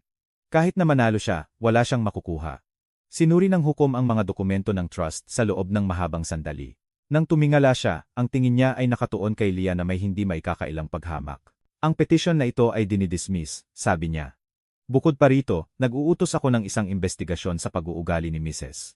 Galan, kasama na ang mga pekeng dokumento at ang hindi authorized na pagpasok sa bahay ni Mr. Galan. Mr. Galan, humihingi ako ng paumanhin na sumailalim ka sa prosesong ito. Ikaw ay malinaw na isang competent, may kakayahang individual, at inaasahan kong makakahanap ka ng kapayapaan sa pagpapatuloy. Bumagsak ang gavel. Tapos na. Habang umaalis ang mga tao sa courtroom, nanatili akong nakaupo, hinahayaan ang katotohanan na bumaha sa akin. Ang fortress ni Elena ay nanatiling matatag. Ang kanyang foresight ay nagligtas sa lahat. Pagkatapos, naramdaman ko ang isang presensya sa tabi ko. Nakatayo si Aris doon, putla ang mukha niya, ang mata niya ay may pulang gilid. Mukha siyang lalaking nanood lang sa pagbagsak ng mundo niya. Tay. Ang boses niya ay walang laman, halos bulong. Hindi ko alam ang tungkol sa lahat ng ito. Ang mga pekeng papel, ang pagpasok. Sinabi niya sa akin na may sakit ka, sinabi niya sa akin na tinutulungan ka namin. Naisip ko na nagiging mabuting anak ako. Tiningnan ko ang anak ko, talagang tiningnan ko siya, at nakita ko hindi ang lalaking nag-ikot ng martsilyong pambasag sa pinto ko, kundi ang bata na pinalaki ko nawawala at nasasaktan, at sa wakas ay nagsisimula ng magising mula sa isang mahaba at kakilakilabot na panaginip. Kung gayon, oras na para malaman mo ang katotohanan tungkol sa asawa mo, sabi ko ng tahimik. Ang lahat ng ito, inimbitahan ko si Aris sa bahay sa tabi ng lawa ng sumunod na Sabado. Kaming dalawa lang, sabi ko. Walang abogada, walang testigo, walang Leah. Nag-alinlangan siya bago pumayag, at naintindihan ko kung bakit. Ang huling beses na nandito siya, may hawak siyang martsilyong pambasag sa kamay niya. Dumating siya sa kalagitnaan ng umaga, nagparada kung saan siya laging nagpaparada, naglalakad sa daanan na nilakad niya ng 1,000 beses bilang isang bata. Sinalubong ko siya sa beranda at dinala siya pababa sa pantalan ng walang salita. Umupo kami sa lumang kahoy na mga upuan na pinili ni Elena, mga dekada na ang nakalipas, ang mga paa namin ay nakalawit sa tubig na nagre-refleksisyon sa mga bundok, tulad ng isang salamin. Dito ko siya tinuruan mangisda. Kung saan kami gumugol ng mga hapon ng tag-init sa komportableng katahimikan, naghihintay ng mga kagat na minsan ay hindi kailanman dumating. Kung saan niya sinabi sa akin ang tungkol sa kanyang unang nobya, ang pagtanggap niya sa kolehiyo, ang desisyon niyang mag-propose kay Leah. Ang pantalan na ito ay nagtataglay ng 30 taon ng aming kasaysayan at inasahan kung kaya nitong hawakan ang isa pang pag-uusap. Hindi ko siya inakusahan ng anuman. Hindi ako nag-lecture o nagkondena. Sa halip, nagtanong ako. Kailan unang binanggit ni Leah ang bahay ko? Tinitigan ni Aris ang tubig sa loob ng mahabang sandali. Anong ibig mong sabihin? Kailan siya nagsimulang magsalita tungkol dito? Tungkol sa pagnanais na kunin ito. Tumira dito. Kung ano ang gagawin niya dito. Bago kayo ikasal. Pagkatapos, tahimik siya, nag-iisip. Pinanood ko ang mga alaala na gumagalaw sa mukha niya, tulad ng mga ulap sa langit. Bago niya sa wakas inamin, ilang buwan pa lang kaming dating, nang una niyang makita ito. Tinawag niya itong dream house niya. Madalas siyang magsalita tungkol sa kung gaano ito magiging perpekto para sa pagpapalaki ng mga anak. Gaano karaming espasyo, gaano kaganda ang tanawin. Huminto siya, naisip ko na mahal lang niya ito tulad ng pagmamahal ni Mama. Hindi ko napagtanto. Hindi mo napagtanto na nagpaplano na siya. Umiling siya ng dahan-dahan, ang bigat ng pag-unawa ay nakahiga sa balikat niya. Inabot ko sa jacket ko at kinuha ang sulat ni Elena. Hindi ang lahat ng ito, tanging ang mga pahina na mahalaga para sa pag-uusap na ito. Sinulat ito ng Mama mo 5 taon, bago siya namatay. Nakakita siya ng isang bagay na hindi ko nakita. Aris, hindi siya sumusubok na sakta ng sinuman. Sinusubukan niyang protektahan ang lahat, kasama ka. Inabot ko sa kanya ang mga pahina. Nagbasa siya ng tahimik, bahagyang gumagalaw ang mga labi niya sa mga salita ni Elena. Alam ko kung aling talata ang pinakamatindi sa kanya ang isa kung saan inilarawan niya ang panonood kay Leah sa kasal, pagsukat ng halaga ng bawat bagay sa silid, kasama na ang anak nila. Nang makarating siya sa mga salitang iyon, humigpit ang panga niya at may luha sa mata niya. Bakit hindi sinabi sa akin ni Mama? Ang boses niya ay nabasag sa tanong. Dahil inasahan niyang nagkakamali siya, at dahil mahal ka niya ng sapat para hayaan kang gumawa ng sarili mong mga pagpipilian. Kinuha ko pabalik ang sulat, maingat na itiniklop ito. Ngunit minahal ka rin niya ng sapat para iwanan ka ng daan palabas, kapag handa ka na. Ipinaliwanag ko ang trust, kung paano ito inayos ni Elena para protektahan hindi lang ang bahay, kundi ang huling mana ni Aris. Kung paano nito tiniyak na anuman ang matanggap niya mula sa akin ay sa kanya lang, hindi sa sinumang susubok na kontrolin ito, sa pamamagitan niya. Nagtayo si Elena ng isang fortress sa paligid ng hinaharap ng pamilya namin, at isinama niya ang anak namin sa loob ng mga pader na iyon. Nakinig si Aris ng hindi nakakagambala. Nang matapos ako, naupo siya sa katahimikan sa loob ng mahabang panahon, nakatingin sa tubig, ang mga kamay niya ay magkasama sa pagitan ng mga tuhod niya. May mga bagay akong hindi ko kailanman sinabi sa iyo, sabi niya sa wakas. Mga bagay na hindi ko kailanman inamin sa sarili ko. Naghintay ako. Kinokontrol niya ang lahat. Ang pananalapi, ang mga desisyon, kahit kung ano ang pinapayagan akong sabihin sa harap ng ibang tao. Sinusuri niya ang mga email ko. Binabantayan niya ang telepono ko. Kung hindi ako sumasang-ayon sa kanya tungkol sa anuman, sinasabi niya sa akin na hindi ako sumusuporta, na hindi ko siya mahal ng sapat, na pareho lang ako. Huminto siya. Pareho lang ako sa akin. Tumango siya. Ang kahihiyan ay bumaha sa mukha niya. Matagal na niyang hinahabol ang bahay na ito, bago pa kami ikasal. Bawat holiday, bawat pagbisita, magsasalita siya tungkol sa kung gaano ito magiging perpekto kung makatira kami dito. Gaano ito ka-wasteful para sa isang tao na magkaroon ng ganoong karaming espasyo. Gaano ito ka makasarili para sa iyo, na itago ito kapag ang mga apo mo ay walang anuman. Tiningnan niya ako, ang mata niya ay pula. Naisip ko na ambisyon iyon. Naisip ko na driven lang siya, alam mo na, motivated. Sinabi ko sa sarili ko na iyon ang dahilan kung bakit ko siya pinakasalan. Inilagay ko ang kamay ko sa balikat niya, tulad ng ginawa ko noong bata pa siya natutong magbisikleta, natutong magmaneho, natutong lahat ng mahihirap na aral na hinihingi ng buhay. Ang ambisyon ay nagtatayo ng mga bagay-bagay, sabi ko ng tahimik. Ang meron siya ay sumisira sa mga ito, hindi siya nakipagtalo, hindi niya siya ipinagtanggol. Umupo lang siya kasama ang katotohanan, hinahayaan itong umayon sa mga espasyo kung saan naninirahan ang pagtanggi sa loob ng mahabang panahon. Nagbuzz ang telepono niya sa bulsa niya. Kinuha niya ito at tiningnan ang screen, nagbago ang ekspresyon niya. Leah, sabi niya. Naghintay ako. Ipinakita niya sa akin ang mensahe. Nasaan ka? Kailangan nating pag-usapan ang susunod na mga hakbang. Mayroon siyang susunod na mga hakbang, sabi ni Aris ng tahimik. Lagi siyang may susunod na mga hakbang.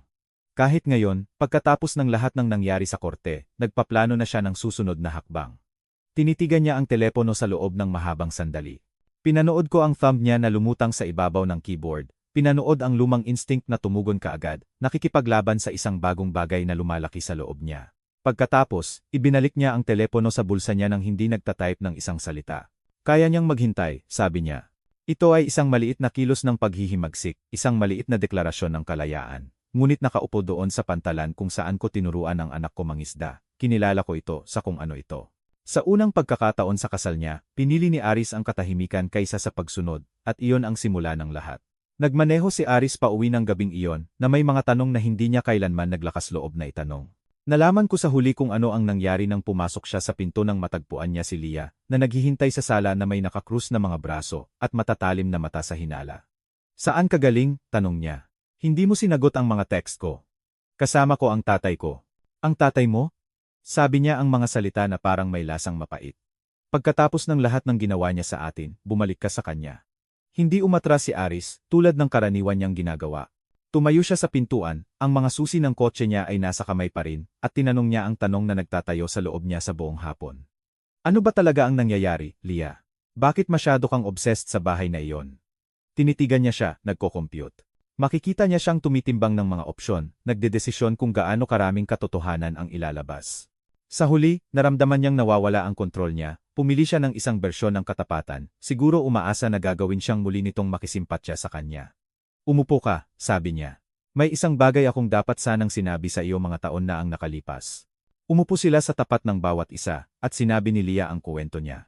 Bago namatay ang tatay ko, sinabi niya sa akin ang tungkol sa isang pintura. Sa lola ko ito, ipinasa sa loob ng 4 na henerasyon. Isang maliit na tanawin, walang sikat, ngunit iyon lang ang nag-iisang mahalagang bagay na nagkaroon ang pamilya namin. Hindi mahalaga sa pera, Aris. Mahalaga sa kasaysayan, sa kahulugan.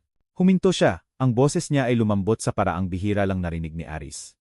Nang magkaroon ng problema sa pananalapi ang tatay ko, 20 taon na ang nakalipas, desperado siya. Ayaw niyang ibenta ang pintura, hindi kayang mawala ang huling piraso ng pamana ng pamilya namin. Kaya si Elena Galan, ang mama mo, ay nag-alok na ingatan ito para sa kanya. Ingatan ito hanggang sa makabangon siya. Nangako siya, Aris. Nangako siya na babalik ito sa pamilya namin kapag tama na ang panahon. Nakinig si Aris, hindi mabasa ang ekspresyon niya. Pagkatapos, nagkasakit siya, patuloy ni Leah. At namatay siya nang hindi sinasabi sa sino man kung nasaan ang pintura, nang walang iniiwan na anumang tagubilin tungkol sa pagbabalik nito. Ang mga kamay niya ay humigpit sa kandungan niya. Ang pintura na iyon ang mana ko. Iyon lang ang nag-iisang bagay na ibinigay sa akin ng tatay ko, at dinala ito ng mama mo sa kanyang libingan. Bakit hindi mo lang tinanong ang tatay ko? Tanong ni Aris ng tahimik. Ang mukha ni Leah ay napilipit sa lumang frustration. Ginawa ko minsan, mga taon na ang nakalipas bago pa kami engaged.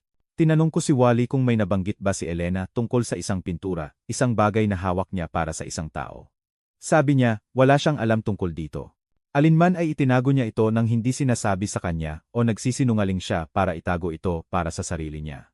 Kaya, ang lahat ng ito, sabi ni Aris ng dahan-dahan. Ang mga dokumento, ang martsilyong pambasag, ang pagtatangkang ipadeklara siyang incompetent. Lahat ito ay tungkol sa isang pintura. Tungkol ito sa akin. Ang boses ni Leah ay tumigas. Sinubukan ko ang lahat ng iba pa. Nagtanong ako, nagpahiwatig ako. Naghahanap ako. Ang pintura na iyon ay nasa bahay na iyon, at hahanapin ko ito.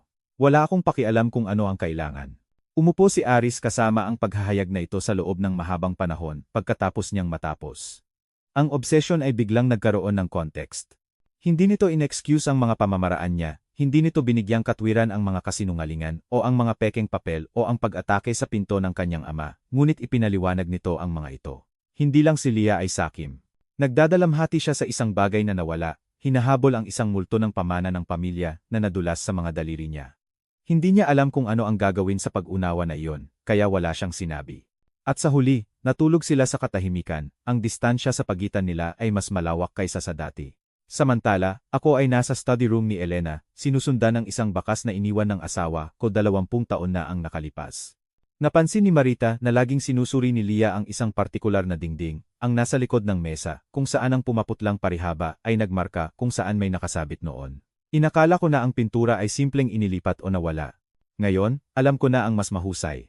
Hinalaplos ko ang mga kamay ko sa dingding, naghahanap ng mga irregularity. Maselan si Elena sa lahat ng bagay. Kung nagtago siya ng isang bagay dito, ginawa niya ito ng maayos. Natagpuan ng mga daliri ko ang isang bahagyang ridge malapit sa baseboard, isang panel na hindi eksaktong tumutugma sa mga kapitbahay nito. Pinindot ko at gumalaw ito. Sa likod nito ay isang maliit na safe na hindi ko kailanman alam na umiiral, nakabaon sa dingding mismo. Ang combination ay ang anibersaryo namin, ang unang mga numero na sinubukan ko. Kilala ako ni Elena ng sapat para malaman na hindi ko kailanman malilimutan ang petsang iyon. Sa loob, nakabalot sa malambot na tela, ay isang pintura. Binuhat ko ito ng maingat at inalis ang balot nito sa mesa. Ito ay katamtaman, siguro 18 pulgada ang lapad, isang tanawin na nagpapakita ng mga bundok na nagre-refleksyon sa isang tahimik na lawa. Ang pagpipinta ay may kasanayan, ngunit hindi pambihira. Ang frame ay simpleng kahoy na luma sa edad. Walang anumang bagay tungkol dito ang nagpapahiwatig ng pambihirang halaga. Walang sumisigaw ng masterpiece o nakatagong kayamanan. Ngunit nakasuksok sa likod ng pintura ay isang sobre. Sulat kamay ni Elena, ang pangalan ko. Binuksan ko ito ng may nanginginig na mga kamay. Wally. Ang simula ng sulat. Kung natagpuin mo ito, natagpuan mo ang huli kong sikreto. Pasensya na at hindi ko kailanman sinabi sa'yo habang buhay ako.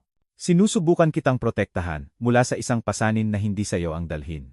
Nagbasa ako, mabilis ang tibok ng puso ko. Ang pintura na ito ay sa pamilya ni Leah. Ang tatay niya, si Tomas, ay nagbigay nito sa akin para sa pag-iingat 20 taon na ang nakalipas nang nahihirapan siya sa pananalapi. Nagtiwala siya sa akin. Nangako akong ibabalik ito kapag handa na siya. Ngunit namatay si Tomas bago dumating ang araw na iyon, at ang pangako ay napunta sa kanyang anak.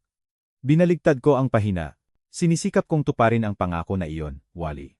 Talagang sinisikap ko hanggang sa matuklasan ko kung ano ba talaga ang gusto ni Leah dito.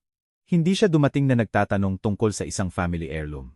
Dumating siya na nagtatanong tungkol sa halaga, tungkol sa appraisal, tungkol sa kung ano ang maaaring nakatago sa loob ng mga lumang frame. Iyan ang oras na ipinasuri ko ang pintura sa isang eksperto na pinagkakatiwalaan ko. Humigpit ang mga kamay ko sa papel. May isang bagay sa likod ng canvas. Mahal. Isang bagay na hindi kailanman nalaman ni Tomas, isang bagay na itinago ng lola niya doon, mga henerasyon na ang nakalipas. Hindi ko alam kung alam ito ni Leah o naghihinala lang, ngunit alam ko ito. Hindi niya gusto ang pamana ng pamilya niya. Gusto niya ang nakatago sa loob nito. At hanggang sa may sinuman mula sa pamilya na iyon ang humiling para sa tamang dahilan, hindi ko ito pwedeng pakawalan.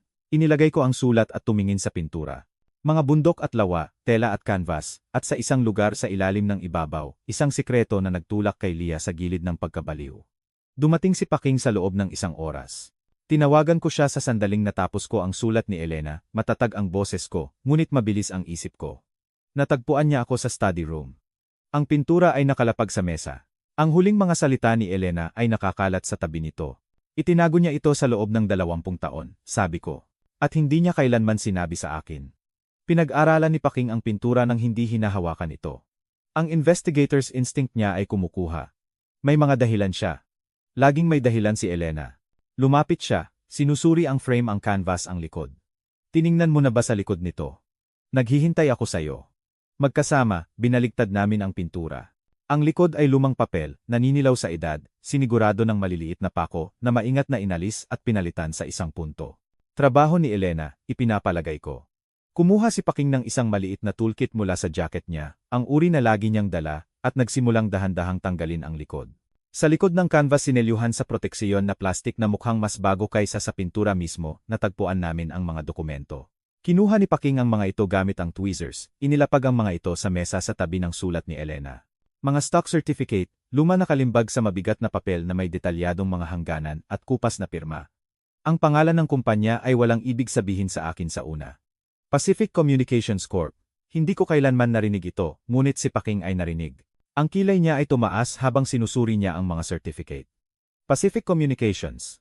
Sabi niya, nang dahan-dahan. Binili sila noong 80s ng isang kumpanya na nakuha sa huli ng isa sa mga pangunahing tech corporation. Ang mga certificate na ito, kung lehitimo ang mga ito. Gumawa siya ng mabilis na mental math. Maaaring nagkakahalaga ang mga ito ng ilang daang libo, baka mas marami pa. Tinitigan ko ang kupas na papel sa kayamanan na nagtatago sa bahay ko sa loob ng 2 dekada. Ang lolo ni Leah ay sumuksok sa mga certificate na ito sa likod ng isang pintura ng pamilya at tila nakalimutan ang tungkol sa mga ito.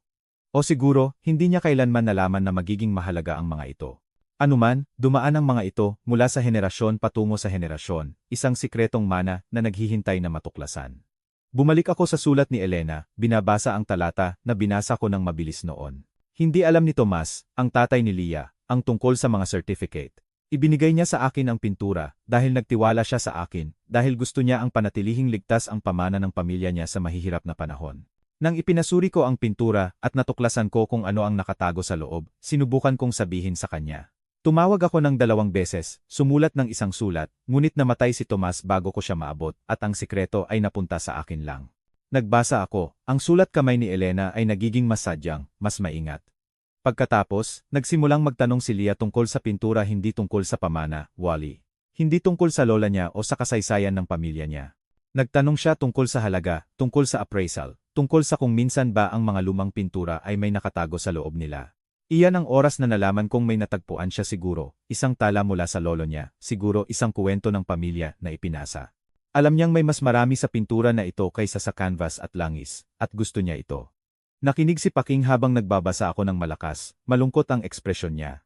Nagdesisyon ako noon na ang mga certificate ay dapat lang mapunta sa isang taong pinahahalagahan ang pamilya kaysa sa pera. Isang taong darating na nagtatanong tungkol sa pamana, hindi nakatagong kayamanan. Nagkaroon si Leah ng bawat pagkakataon na magtanong sa akin ng matapat na sabihin sa akin ang tungkol sa tiwala ng tatay niya na humiling ng pagbabalik ng isang family heirloom. Sa halip, umikot siya at nagplano at nag-compute. Hindi niya kailanman ako tinanong ng direkta. Hindi niya kailanman sinabi ang katotohanan. Nagtapos ang sulat sa mga salita na nagdala ng bigat ng huling paghuhusga ni Elena. Kung may sino man mula sa pamilya na iyon ang dumating sa iyo, nang may katapatan, Wally, ibigay mo sa kanila ang lahat. Ang pintura, ang mga certificate, lahat ng iyon. Ngunit kung darating sila ng may kasinungalingan at manipulasyon, tulad ng ginawa ni Leah, kung gayon, na ibigay na nila ang dapat sana ay sa kanila. Ang ilang mana ay dapat nakitain. Inilagay ko ang sulat at tumingin sa pintura sa mga bundok at lawa na nagbantay sa sikreto na ito sa loob ng mga henerasyon. Hindi ito itinago ni Elena dahil sa sama ng loob. Naghihintay para sa isang taong magpapatunay na karapat-dapat sila dito.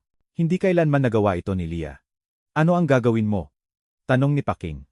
Dumating sa akin ang sagot ng may nakakagulat na kalinawan. Naisip ko si Elena sa kanyang pasensya at sa kanyang karunungan sa fortress na itinayo niya para protektahan hindi lang ang ari-arian kundi ang mga prinsipyo. Binigyan niya ako ng mga kasangkapan para sirain si Leah, ngunit hindi iyon ang gusto niya. Gusto niya ng katotohanan. Gusto niya ng pagkakataon para sa redemption kahit para sa isang taong hindi karapat-dapat dito. Kinuha ko ang telepono ko at tinawagan si Sara Villanueva. Alam ko kung paano ito tatapusin, sabi ko sa kanya. Ngunit kailangan kong bigyan si Leah ng isang huling pagkakataon, isang test para makita kung sino ba talaga siya kapag ang lahat ay nasa mesa. Ipinaliwanag ko ang plano ko. May isang mahabang pause sa kabilang dulo. Binibigyan mo siya ng pagkakataon na hindi niya kinitil, sabi ni Sara sa wakas. Gusto sana ni Elena na ganito.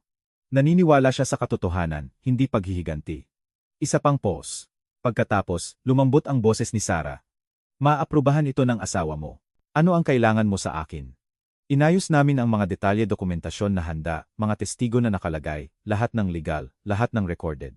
Nang ibinaba ko ang telepono, pinapanood ako ni Paking na may isang bagay na tulad ng paggalang sa mata niya. Mas mabuting tao ka kaysa sa karapat-dapat siya, sabi niya. Siguro, pero kailangan kong mabuhay sa sarili ko kapag tapos na ito. Kinuha ko ang telepono ng isa pang beses at dinayal ang numero ni Leah. Sumagot siya sa pangalawang ring, nag-iingat ang boses niya. Wally, hindi ko inaasahang maririnig kita. Natagpuan ko ang hinahanap mo, sabi ko. Ang pintura. Alam ko ang tungkol sa lola mo, tungkol sa tatay mo, tungkol sa pangako ni Elena. Katahimikan. Halos marinig ko siyang nagko-compute, nagre-recalibrate. Pumunta ka sa bahay bukas, patuloy ko. Mag-isa. Oras na para pag-usapan natin kung ano ang layunin ni Elena, at kung ano ang kailangan para igalang ko ang pangako niya. Nang magsalita ulit si Leah, nagbago ang boses niya. Nawala ang pagod, napalitan ng isang bagay na gutom, sabik, pupunta ako. Anong oras? 10:00 oras ng umaga. Ikaw lang at ako, Leah. Walang abogada, walang aris. Isang pag-uusap lang tungkol sa pamilya at katapatan. Pupunta ako, ulit niya.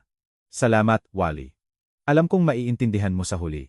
Ibinaba ko ang telepono nang hindi sumasagot. Akala niya, nanalo na siya. Akala niya, sumusuko ako, ibinibigay ang hinabol niya sa loob ng mga taon na sinubukan niyang nakawin. Hindi niya alam na naglalakad siya sa huling test, na kukunin niya kailanman. Dumating si Leah ng eksakto 10:00. Ang kotse niya ay huminto sa driveway na may presisyon ng isang taong nagbibilang ng mga minuto. Pinanood ko siya mula sa bintana habang tinitingnan niya ang refleksyon niya sa rearview mirror. Inaayos ang buhok niya, inilalagay ang mukha niya sa isang ekspresyon ng mapagpakumbabang pasasalamat. Siya ay nakasuot ng simple, walang alahas, walang designer clothes. Gusto niyang magmukhang babaeng naghahanap ng isang family heirloom, hindi isang kayamanan. Sinalubong ko siya sa pinto at dinala siya sa mesa ng kusina ng walang small talk. Ang pintura ay nakaupo sa pagitan namin, nakabalot pa rin sa tela nito, isang premyo na hinabol niya sa loob ng mga taon, sa wakas ay abot kamay na. Ang mata niya ay patuloy na napupunta dito, gutom, bahagyang naglalaman. Ang hindi niya alam ay nakaupo si Paking sa katabing silid, nakikinig sa pinto na iniwan kong bahagyang nakabukas. Ang kamera ni Marita, nakaposisyon sa bintana niya, tulad ng ginawa nito sa loob ng 5 taon, ay sumaklaw sa kusina sa pamamagitan ng salamin, at ang telepono ko ay nakalapag sa mesa. Nire-record ang bawat salita. Ang batas ng Colorado ay nangangailangan lang ng isang party consent state sa isang recording. Ako ay sumang-ayon. Salamat sa pagsang-ayon na makipagkita, sabi ni Leah, ang boses niya ay malambot sa sanay na pagpapakumbaba. Alam kong naging mahirap ang mga bagay-bagay sa pagitan natin. Gusto ko lang na maayos ito ng mapayapa. Kung gayon, ayusin natin ito. Inilapag ko ang mga kamay ko sa mesa, kalmado, hindi nagmamadali. Sinisikap ni Elena na ibalik ang pintura na ito sa pamilya mo. Sumulat siya sa tatay mo ng isang sulat na nagpapaliwanag ng lahat, ngunit namatay siya bago ito dumating. Ang sulat ay bumalik ng hindi nabubuksan. Ang maskara ni Leah ay kumislap. Hindi niya alam ang tungkol sa sulat. Pagkatapos, nagsimula kang magtanong tungkol dito, patuloy ko. Hindi nang direkta, syempre. Umikot ka dito, nagtanong ng malalabong tanong, hinanap ang bahay ko nang inakala mong hindi ako nakatingin, napansin ni Elena. Nagtaka siya kung hihiling ka ba nang matapat sasabihin sa kanya ang katotohanan, tungkol sa kung ano ang gusto mo at kung bakit. Huminto ako. Hindi mo kailanman ginawa. Sinubukan ko, sabi ni Leah ng mabilis. Tinanong ko si Elena minsan mga taon na ang nakalipas, ngunit nagkunwari siyang hindi alam ang sinasabi ko. Hindi siya nagkunwari. Nagtest siya. Gusto niyang makita kung magiging matapat ka kung sasabihin mo sa kanya ang tungkol sa tatay mo, tungkol sa kasaysayan ng pamilya, tungkol sa kung bakit mahalaga ang pintura na ito. Sa halip, nagtanong ka tungkol sa appraisal at nakatagong halaga. Hinawakan ko ang tingin niya. Alam niya, Leah. Alam niya eksakto kung ano ba talaga ang hinahabol mo. Ang maskara ay nadulas pa. Makikita ko siyang nagre-recalculate, inaayos ang approach niya. Nag-aalok ako sa iyo ng isang pagpipilian, sabi ko. Sabihin mo sa akin ang katotohanan. Ang lahat ng ito. Lahat ng ginawa mo para makuha ang pintura na ito, bawat kasinungalingan, bawat plano, at iisipin kong ibigay sa iyo ang nasa likod ng canvas na ito. Bahagyang lumaki ang mata niya sa mga salitang iyon. Sa likod ng canvas. Alam niya. Alam niya talaga. Bakit ako magtatapat ng anuman? Tanong niya ng maingat. Dahil gusto ni Elena na kumita ng isang tao mula sa pamilya mo ito upang patunayan na pinahahalagahan nila ang katapatan kaysa sa manipulasyon. Ito ang huli mong pagkakataon na maging taong iyon. Pinanood ko siyang timbangin ang mga opsyon. Ang pintura ay nakaupo sa pagitan namin napakalapit na halos mahawakan niya ito. Mga taon ng pagpaplano at ngayon ang kailangan lang niyang gawin ay sabihin ang katotohanan. Ginawa niya ang kanyang pagpipilian. Sige. Ang boses niya ay tumigas, ang mapagpakumbabang maskara ay nahulog ng lubusan. Gusto mo ang katotohanan? Narito. Alam ko ang tungkol sa pintura bago ko pa nakilala si Aris. Sinabi sa akin ng tatay ko ang tungkol dito sa kanyang deathbed. Sinabi sa akin na si Elena Galan ay may hawak na isang bagay na mahalaga na sa pamilya namin. Ginawa ko ang research ko. Nalaman ko ang tungkol sa mga stock certificate na nakatago sa likod ng canvas. Alam ko eksakto kung ano ang hinahanap ko. Lumapit siya, ang mata niya ay maliwanag sa isang bagay sa pagitan ng tagumpay at galit. Pinakasalan ko si Aris dahil siya ang daan ko papasok. Gumugol ako ng 10 taon sa pagpapanggap na mahal ko ang pamilya na ito. Naghihintay na mamatay si Elena para makapaghanap ako ng malaya. Nang mas matagal siyang nabuhay kaysa sa inaasahan, nagsimula akong maglagay ng groundwork. Ginagawa ang mga tao na mag-isip na nawawala na ang isip mo para maalis kita. Ang mga peking dokumento, ang guardianship petition, ang martsilyong pambasag sa pinto mo lahat ng iyon ay para makapasok sa bahay na ito at mahanap ang sa akin. Ang mga salita ay umaagos mula sa kanya ngayon, isang dam na nababasag pagkatapos ng mga taon ng presyon. Ginawa ko ang kailangan kong gawin. May utang si Elena sa pamilya ko. May utang ka sa pamilya ko. Ang pintura na iyon, at ang lahat ng nasa likod nito ay sa akin sa karapatan. Kinitil ito ng lolo ko. Nagdusa ang tatay ko dahil sa pagkawala nito. At ginugol ko ang buong buhay ko sa pagtatangkang bawiin ito. Sinampal niya ang kamay niya sa mesa. Kaya oo, nagsinungaling ako. Nagmanipulate ako. Ginamit ko ang anak mo. At gagawin ko itong lahat ulit dahil sa akin ang pintura na iyon. Ang katahimikan na sumunod ay lubusan. Umupo si Leah, humihingal ng malakas, ang kanyang pag-amin ay kumpleto, ang kanyang mata ay nakatuon sa nakabalot na canvas na may possessive intensity. Salamat, sabi ko ng tahimik, sa wakas ay naging matapat ka. Kinuha ko ang telepono ko at hinarap ito sa kanya.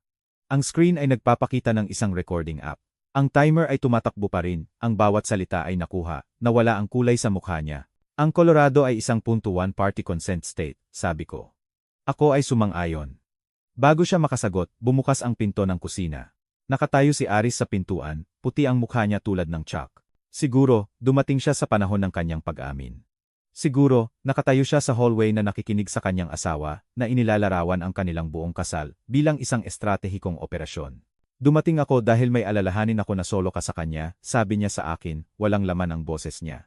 Pagkatapos, humarap siya para tingnan si Leah sa babaeng pinakasalan niya, ang ina ng mga anak niya, ang taong ipinagtanggol niya, laban sa sarili niyang ama sa loob ng mga taon. Ginamit mo ako. Ang mga salita ay lumabas ng halos bulong. Ang lahat ay tungkol sa bahay na ito, tungkol sa pintura na iyan ang buong kasal namin, ang mga anak namin, ang lahat ng iyon. Ang boses niya ay nabasag. Ako lang ang access pass mo. Tumayo si Leah, umabot para sa kanya. Aris, hayaan mo akong magpaliwanag. Hindi iyon ang tunog. Mahal kita. Mahal talaga. Hindi ito nagbabago. Umatras siya malayo sa nakalahad na mga kamay niya, malayo sa mga kasinungalingan na pinaniwalaan niya sa loob ng mahabang panahon. Naiintindihan ko na, sabi niya. Sa unang pagkakataon sa loob ng 10 taon, naiintindihan ko ang lahat. Isang buwan ang lumipas bago nagtipon ang courtroom para sa huling kabanata. Kumalat ang balita sa komunidad ng bundok tungkol sa tinatawag ng mga tao na Lake House Case. At ang gallery ay puno ng mga kapitbahay, kakilala, at estranghero na iginuhit ng drama ng pagtataksil ng pamilya. Naupo ako sa harap na hilera sa tabi ni Aris. Ang mga balikat namin ay halos nagdikit, isang maliit na kilos ng pagkakaisa na magiging hindi maiisip 2 buwan na ang nakalipas. Nakaupo si Leah sa defense table. Ang abogada niya ay nasa tabi niya. Ang mukha niya ay maingat na inayos sa isang ekspresyon ng pagsisisi na alam kong peke tulad ng lahat ng iba pa tungkol sa kanya. Nagdamit siya ng conservatively, walang jewelry, walang designer clothes. Gusto niyang magmukhang babaeng nagkamali, hindi isang babaeng nagtayo ng kanyang buong buhay sa paligid ng panlilinlang. Ang hukom, isang mahigpit na babae na may kulay abong buhok at salamin sa pagbabasa na nakalagay sa ilong niya, ay sinuri ang ebidensya ng methodically.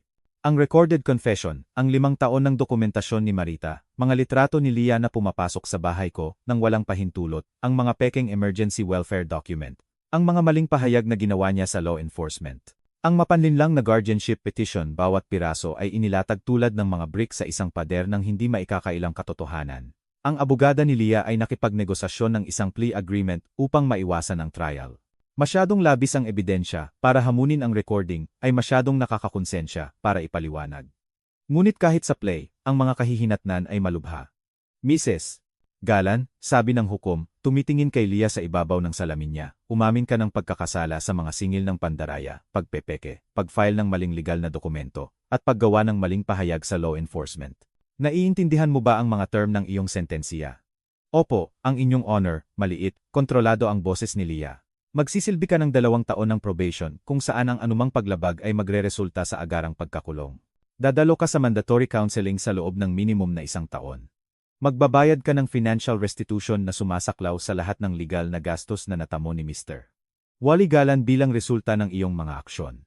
At ikaw ay sasailalim sa isang permanenteng restraining order na nagbabawal sa iyo na lapitan si Mr. Galan, ang kanyang ari-arian, o sinumang miyembro ng kanyang sambahayan.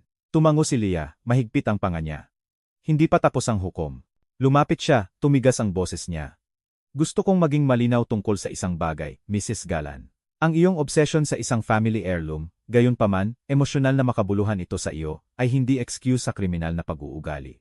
Nagmanipulate ka sa asawa mo, tinakot ang isang matandang lalaki, at sinubukan mong abusuhin ang legal na sistema na dinisenyo upang protektahan ang mga mahihinang tao.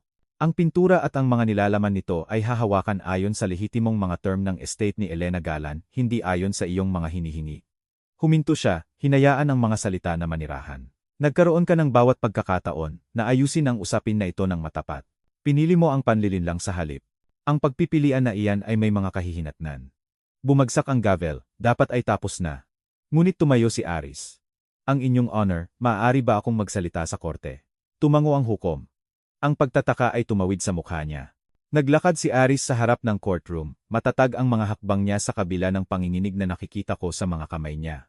Humarap siya para harapin hindi lang ang hukom, kundi ang lahat na nagtipon. Ang boses niya ay malinaw na dumadaan sa tahimik na silid. Gusto kong maitala na nagfa-file ako ng separation mula kay Leah Galan. Hindi siya tumingin sa asawa niya habang nagsasalita siya. Pinakasalan ko ang isang taong hindi ko kilala. Sa loob ng 10 taon, pinaniwalaan ko siya kaysa sa sarili kong tatay dahil mas madali kaysa sa harapin ang katotohanan. Ipinagtanggol ko siya laban sa pamilya ko, laban sa sarili kong instinct, laban sa ebidensya na tumanggi akong makita. Huminto siya, at nakita ko ang luha na kumikinang sa mata niya. Hindi ko gagawin ang pagkakamali na iyon ulit. Nabigo ko ang tatay ko noong kailangan niya ako, at gagugulin ko ang natitirang bahagi ng buhay ko sa pagtatangkang bawiin ang tiwala niya. Ngunit hindi ako gagugol ng isa pang araw sa pagtatanggol sa isang taong ginamit ako bilang kasangkupan para sa sarili niyang kasakiman. Ang courtroom ay bumulong, ang composure ni Leah ay nabasag. Aris. Tumayo siya, ang boses niya ay tumataas sa isang sigaw. Hindi mo ito pwedeng gawin. Pagkatapos ng lahat ng ginawa ko para sa iyo, lahat ng isinakripisyo ko, pinipili mo siya kaysa sa sarili mong asawa. Lumapit ang mga deputy sa kanya, ngunit patuloy siyang sumisigaw. Hindi pa ito tapos. Ang pintura na iyon ay sa pamilya ko. Hindi mo lang ito pwedeng kunin. Walang karapatan si Elena. Walang karapatan si Wally. Wala kayong sinuman na may karapatan. Pinuwersa nila siya, pagkatapos ay hinila siya patungo sa gilid na pinto habang patuloy siyang sumisigaw ng mga akusasyon at banta. Sinundan siya ng abogada niya, sumuko ang mukha. Ang gallery ay nag-ingay sa nabigla na mga bulong. Nanatili akong walang galaw sa lahat ng iyon. Inasahan kong makaramdam ng tagumpay sa sandaling ito, ilang pakiramdam ng tagumpay pagkatapos ng lahat ng ipinagawa niya sa akin. Sa halip, naramdaman ko lang ang isang pagod na ginhawa na sa wakas ay tapos na ito. At sa ilalim niyan, isang masakit na kalungkutan na hindi ko inaasahan. Habang umaalis ang mga tao sa courtroom, lumitaw si Sarah sa tabi ko. Hinawakan niya ang braso ko ng magiliw. Ipagmamalaki ni Elena kung paano mo ito hinawakan, sabi niya. Binigyan mo si Leah ng bawat pagkakataon na pumili ng iba. Nag-alok ka sa kanya ng katotohanan noong maaari kang nag-alok ng paghihiganti. Tumango ako ng dahan-dahan. Iyan ang dahilan kung bakit masakit ito. Maaari siyang naging pamilya. Maaari siyang humiling ng matapat ipinaliwanag ang tungkol sa tatay niya sinabi sa akin kung ano ang ibig sabihin ng pintura sa kanya. Makikinig ako. Makikinig si Elena. Pinanood ko ang pinto kung saan siya dinala. Sa halip, pinili niyang maging kaaway. At ngayon, lahat ay natalo. Pinisil ni Sarah ang braso ko at iniwan ako sa aking mga iniisip. Halos walang laman ang parking lot sa oras na lumabas ako ang araw ng hapon ay nakahiling sa mga bundok. Ang hangin ay nagdadala ng unang mga pahiwatig ng ginaw ng taglagas. Papunta ako sa truck ko ng isang babae ang humakbang sa daanan ko. Mas matanda siya kay Leah, siguro 60, na may pagod na mata at kulay abong buhok na nakatali sa isang simpleng ponytail. Ang mga damit niya ay katamtaman, ang kilos niya ay nag-aalinlangan. May kakaiba sa mukha niya na pamilyar, kahit hindi ko matukoy. Mr. Galan. Ang boses niya ay malambot, hindi sigurado. Ang pangalan ko ay Margarita. Ako ang tiya ni Leah, ang kapatid ng tatay niya. Narinig ko ang nangyari doon, at huminto siya, nagtipon ng sarili. May isang bagay kang dapat malaman. Isang bagay tungkol sa kung bakit naging sino si Leah. Tungkol sa kung ano ang nangyari sa pamilya namin, at kung bakit napakahalaga ng pintura na iyon. Pinag-aralan ko ang mukha niya, naghahanap ng panlilinlang, at natagpuan lang ang pagod at isang bagay na mukhang kahihiyan. Gusto mo bang magkape sa akin? Tanong niya. Sa tingin ko, karapat-dapat ka sa buong kuwento. Ang mga bahagi na hindi kailanman sinabi ni Leah sa sinuman. Nag-alinlangan ako. Gusto kong matapos na ito. Gusto kong bumalik sa bahay sa tabi ng lawa at isara ang pinto sa lahat ng ito.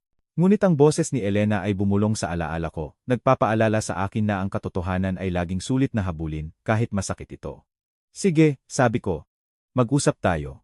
Ang nakaraan, tila, ay hindi pa tapos sa akin. Naupo kami ni Margarita sa isang tahimik na sulok ng diner sa Main Street, 2 tasa ng kape ang lumalamig sa pagitan namin. Nagsalita siya ng dahan-dahan, pinipili ang mga salita niya ng may pag-iingat ng isang taong nagdala ng kuwentong ito sa loob ng mahabang panahon, at hindi kailanman natagpuan ang tamang tao para sabihin ito. Si Tomas, ang tatay ni Leah, ay ang nakababata kong kapatid, sinimulan niya. Nang mamatay ang mga magulang namin, minana niya ang pintura kasama ng ilang utang na hindi niya alam kung paano pamahalaan. Gumawa siya ng masasamang investment, nagtiwala sa maling tao. Sa loob ng ilang taon, nawala niya ang halos lahat. Ibalot niya ang mga kamay niya sa tasa niya, kahit hindi siya uminom. Ang pagbigay ng pintura na iyon kay Elena Galan ay dapat na pansamantala, isang paraan para panatilihing ligtas ito hanggang sa makabangon siya. Ngunit hindi na siya nakabangon. Ang pagkabigo ay nagbasag ng isang bagay sa kanya. Naging mapait siya, obsessed sa ideya na niloko siya ng mundo, at pinalaki niya si Leah na maniwala sa parehong bagay. Binanggit niya na sinabi niya sa kanya ang tungkol sa pintura sa kanyang deathbed.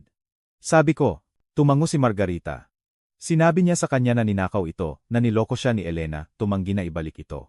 Walang totoo sa mga iyon, ngunit noon ay isinulat na ni Tomas ang kasaysayan, ng napakaraming beses, na naniwala na siya sa sarili niyang kasinungalingan. Tiningnan niya ako sa mata. Si Leah ay hindi ipinanganak na malupit, Mr. Galan. Pinalaki siyang maniwala na may utang sa kanya na kinuha ng mundo ang isang bagay mula sa pamilya niya at may karapatan siyang bawiin ito. Hindi iyon excuse sa ginawa niya. Hindi, tahimik na sumang-ayon si Margarita. Hindi. Ngunit siguro, ipinapaliwanag nito. Naisip ko ang pag-uusap na iyon sa loob ng mga araw pagkatapos.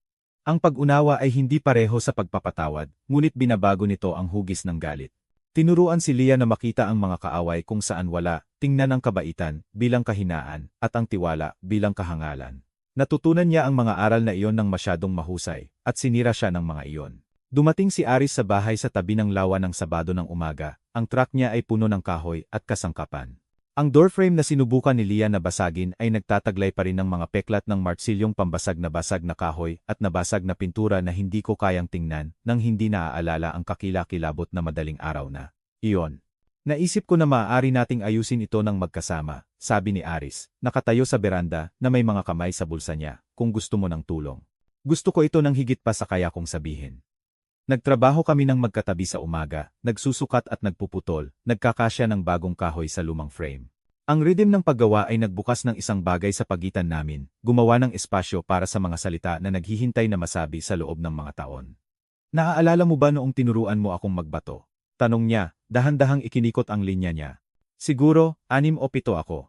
Patuloy akong nahuhuli ang hook sa mga puno sa likod namin. Umiyak ka sa pangatlong beses na nangyari iyon. Sabi ko, gusto kong huminto. Ngunit hindi mo ako hinayaan. Hindi ka hahayaan ng mama mo na hayaan kitang huminto. Ngumiti ako sa alaala. Sabi niya, ang paghinto ay isang ugali at hindi siya nagpapalaki ng batang may masamang ugali. Tumawa si Aris at ang tunog ay dinala sa tubig tulad ng isang bagay na pinakawalan. Dumating si Marita tanghali na may pineapple crumbs na mainit pa mula sa horno. Ipinagpatuloy niya ang tradisyon na sinimulan ni Elena. 20 taon na ang nakalipas, lumalabas tuwing linggo na may matamis na bagay at 1 oras ng kumpanya. Ang kusina ay amoy sinamon at tahanan habang inilalagay niya ang ulam sa counter. Dumating si Paking ng mas huli, nagdadala ng balita kasama ng isang bote ng alak.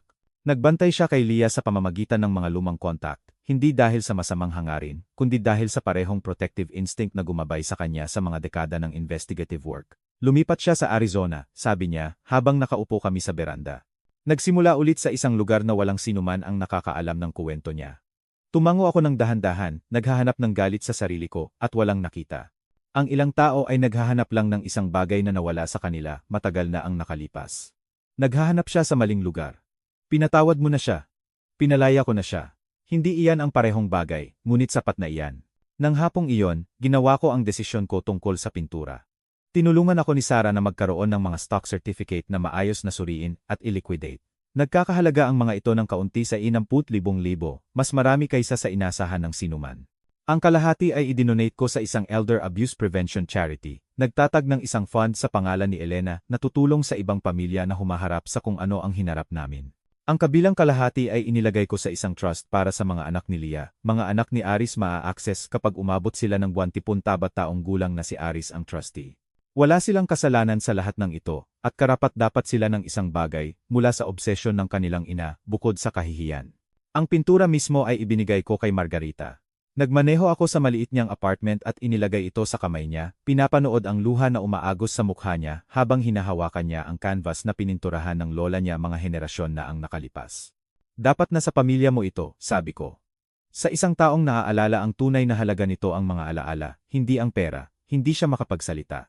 Hinawakan lang niya ang pintura sa dibdib niya at tumango. Nang gabing iyon, dumating sina Marita at Paking para maghapunan sa beranda. Kumain kami ng simpleng pagkain at pinanood ang paglubog ng araw sa lawa. Ang mga bundok ay nagiging ginto at pagkatapos ay lila sa kumukupas na liwanag.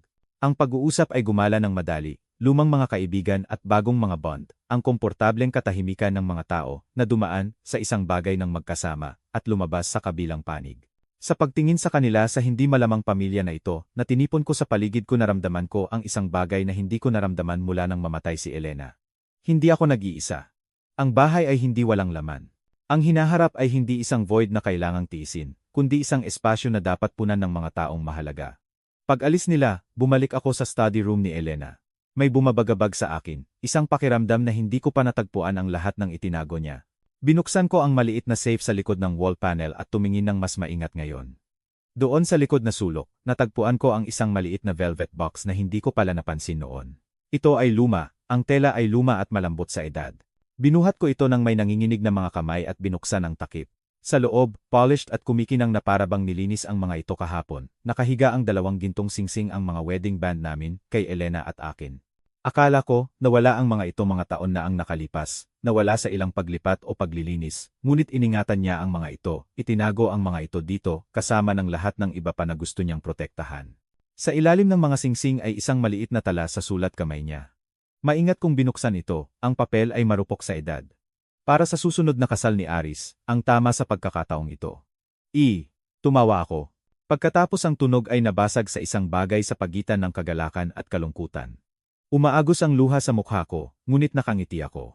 Ang asawa ko laging nagpaplano, laging umaasa, laging nagmamahal, kahit mula sa kabila ng libingan. Isinara ko ang kahon, at hinawakan ito sa dibdib ko, nakikinig sa katahimikan ng bahay na hindi natahimik. Puno ito ni Elena. Laging ganoon. 6 na buwan ang lumipas, ang taglagas ay nagpinta ng mga bundok sa ginto at crimson. Ang mga dahon ay lumulutang sa lawa tulad ng nakakalat na mga alaala na lumulutang sa tubig. Napakatahimik. Perpektong nagre-refleksyon sa langit. Naupo ako sa inayos na pantalan na may fishing rod sa mga kamay ko at ang anak ko sa tabi ko. Ang mga linya namin ay nakabato sa tahimik na umaga. Dumating si Aris tuwing weekend ngayon. Minsan, dinala niya ang mga anak, minsan, siya lang. Nagtatayo kami ulit ng isang bagay na muntik nang mabasag, nang hindi na maayos. Isang pag-uusap sa isang pagkakataon, isang ibinahagi na katahimikan sa isang pagkakataon. Ang diborsyo niya ay final. Natututo siyang maging single ulit. Natututo siyang maging ama sa sarili niyang mga term, natututo siyang maging ang lalaking laging pinaniniwalaan ng mama niya na magiging siya. Naaalala mo ba noong tinuruan mo akong magbato? Tanong niya, dahan-dahang ikinikot ang linya niya. Siguro, 6 o 7 ako. Patuloy akong nahuhuli ang hook sa mga puno sa likod namin. Umiyak ka sa pangatlong beses na nangyari iyon. Sabi ko, gusto kong huminto. Ngunit hindi mo ako hinayaan. Hindi ka hahayaan ng mama mo, nahayaan kitang huminto. Ngumiti ako sa alaala. Sabi niya, ang paghinto ay isang ugali at hindi siya nagpapalaki ng batang may masamang ugali. Tumawa si Aris at ang tunog ay dinala sa tubig tulad ng isang bagay na pinakawalan. Dumating si Marita tanghali, na may pineapple crumbs, na mainit pa mula sa horno. Ipinagpatuloy niya ang tradisyon na sinimulan ni Elena 20 taon na ang nakalipas, lumalabas tuwing linggo na may matamis na bagay at 1 oras ng kumpanya. Ang kusina ay amoy cinnamon at tahanan habang inilalagay niya ang ulam sa counter. Dumating si Paking ng mas huli, nagdadala ng balita kasama ng isang bote ng alak. Nagbantay siya kay Lia sa pamamagitan ng mga lumang contact, hindi dahil sa masamang hangarin, kundi dahil sa parehong protective instinct na gumabay sa kanya sa mga dekada ng investigative work. Lumipat siya sa Arizona, sabi niya habang nakaupo kami sa beranda. Nagsimula ulit sa isang lugar na walang sinuman ang nakakaalam ng kwento niya. Tumango ako ng dahan-dahan, naghahanap ng galit sa sarili ko, at walang nakita. Ang ilang tao ay naghahanap lang ng isang bagay na nawala sa kanila matagal na ang nakalipas. Naghahanap siya sa maling lugar. Pinatawad mo na siya. Pinalaya ko na siya. Hindi iyan ang parehong bagay, ngunit sapat na iyan. Nang hapong iyon, tumayo ako ng solo sa study room ni Elena. Ang silid ay naibalik na sa kaayusan. Ang chaos ng mga paghahanap ni Lia ay binura, ang mga sirang panel ay inayos. Sa dingding kung saan nakasabit noon ang pintura, naglagay ako ng bagong frame. Sa loob ay isang litrato namin ni Elena sa araw ng kasal namin. Bata at umaasa. Ang bahay sa tabi ng lawa ay nakikita sa bintana sa likod namin. Hindi pa namin pag-aari iyon noong kinunan ang larawang iyon. Ito ay isang panaginip lang. Pagkatapos, isang lugar na nakita namin minsan at minahal. Sa tabi ng litrato, sa isang mas maliit na frame, inilagay ko ang mga salita mula sa unang sulat ni Elena, ang mga nanatili sa akin sa lahat ng bagay. Ang bahay na ito ay hindi tungkol sa mga pader. Ito ay tungkol sa itinayo natin sa loob ng mga ito. Hinawakan ko ang salamin ng magiliw, nararamdaman ang presensya niya sa silid ng tiyak na parabang nakatayo siya sa tabi ko. Ang gabi ay nagdala ng pinakamahusay na regalo sa lahat. Ang mga anak ni Aris. Ang mga apo ko ay tumakbo sa damuhan, naghahabulan habang ang tawanan nila ay umalingaw-ngaw sa tubig. Lumuhod si Marita sa hardin ni Elena, inaalagaan ang mga rosas na namumulaklak pa rin tuwing tag-init. Nagdose si Paking sa upuan sa tabi ko, ang paghilik niya ay malambot at pamilyar. Ang bahay ay puno ng buhay ulit. Hindi ang buhay na alam ko kasama si Elena, kundi isang bagong bagay. Piniling pamilya. Kinitil na kapayapaan. Mga taong tumayo sa akin sa panahon ng bagyo, at nanatili para sa kalmado na sumunod. Pinanood ko ang araw na lumubog patungo sa mga bundok, pinipinturahan ang langit sa mga shade ng kahel at pink, at naisip ko ang lahat ng nagdala sa akin dito. Ang mga kasinungalingan at ang katotohanan, ang pagtataksil at ang katapatan, ang manugang na sumubok na nakawin ang tahanan ko, at ang asawa na nagprotekta dito mula sa kabila ng kamatayan. Tama si Elena. Hindi nila pwedeng kunin ang bahay, dahil ang bahay ay hindi kailanman ari-arian lang. Ito ay bawat almusal na ibinahagi namin sa mesa ng kusina na iyon, bawat paglubog ng araw na pinanood namin mula sa beranda na ito, bawat pangako na tinupad namin, at bawat alaala na ginawa namin. Gusto ni Leah ang kung ano ang mayroon kami, ngunit hindi niya kailanman naintindihan ang katotohanan na alam ni Elena sa lahat ng panahon. Hindi mo pwedeng nakawin ang isang legacy. Maaari ka lang magtayo ng isa. Ang tawanan ng mga bata ay tumaas ulit, maliwanag at dalisay. Kumaway si Marita mula sa hardin. Gumising si Paking at ngumiti nang hindi binubuksan ang mata niya. At naupo ako sa upuan ko sa beranda ng bahay na itinayo namin ng asawa ko ng magkasama. Pinapanood ang liwanag na kumukupas sa lawa na minahal namin sa loob ng 25 taon. Sa unang pagkakataon mula nang mamatay si Elena, naramdaman kong talagang nasa bahay ako. Hindi dahil nanalo ako, kundi dahil naalala ko kung ano ang sulit na protektahan at sino ang sulit na patawarin.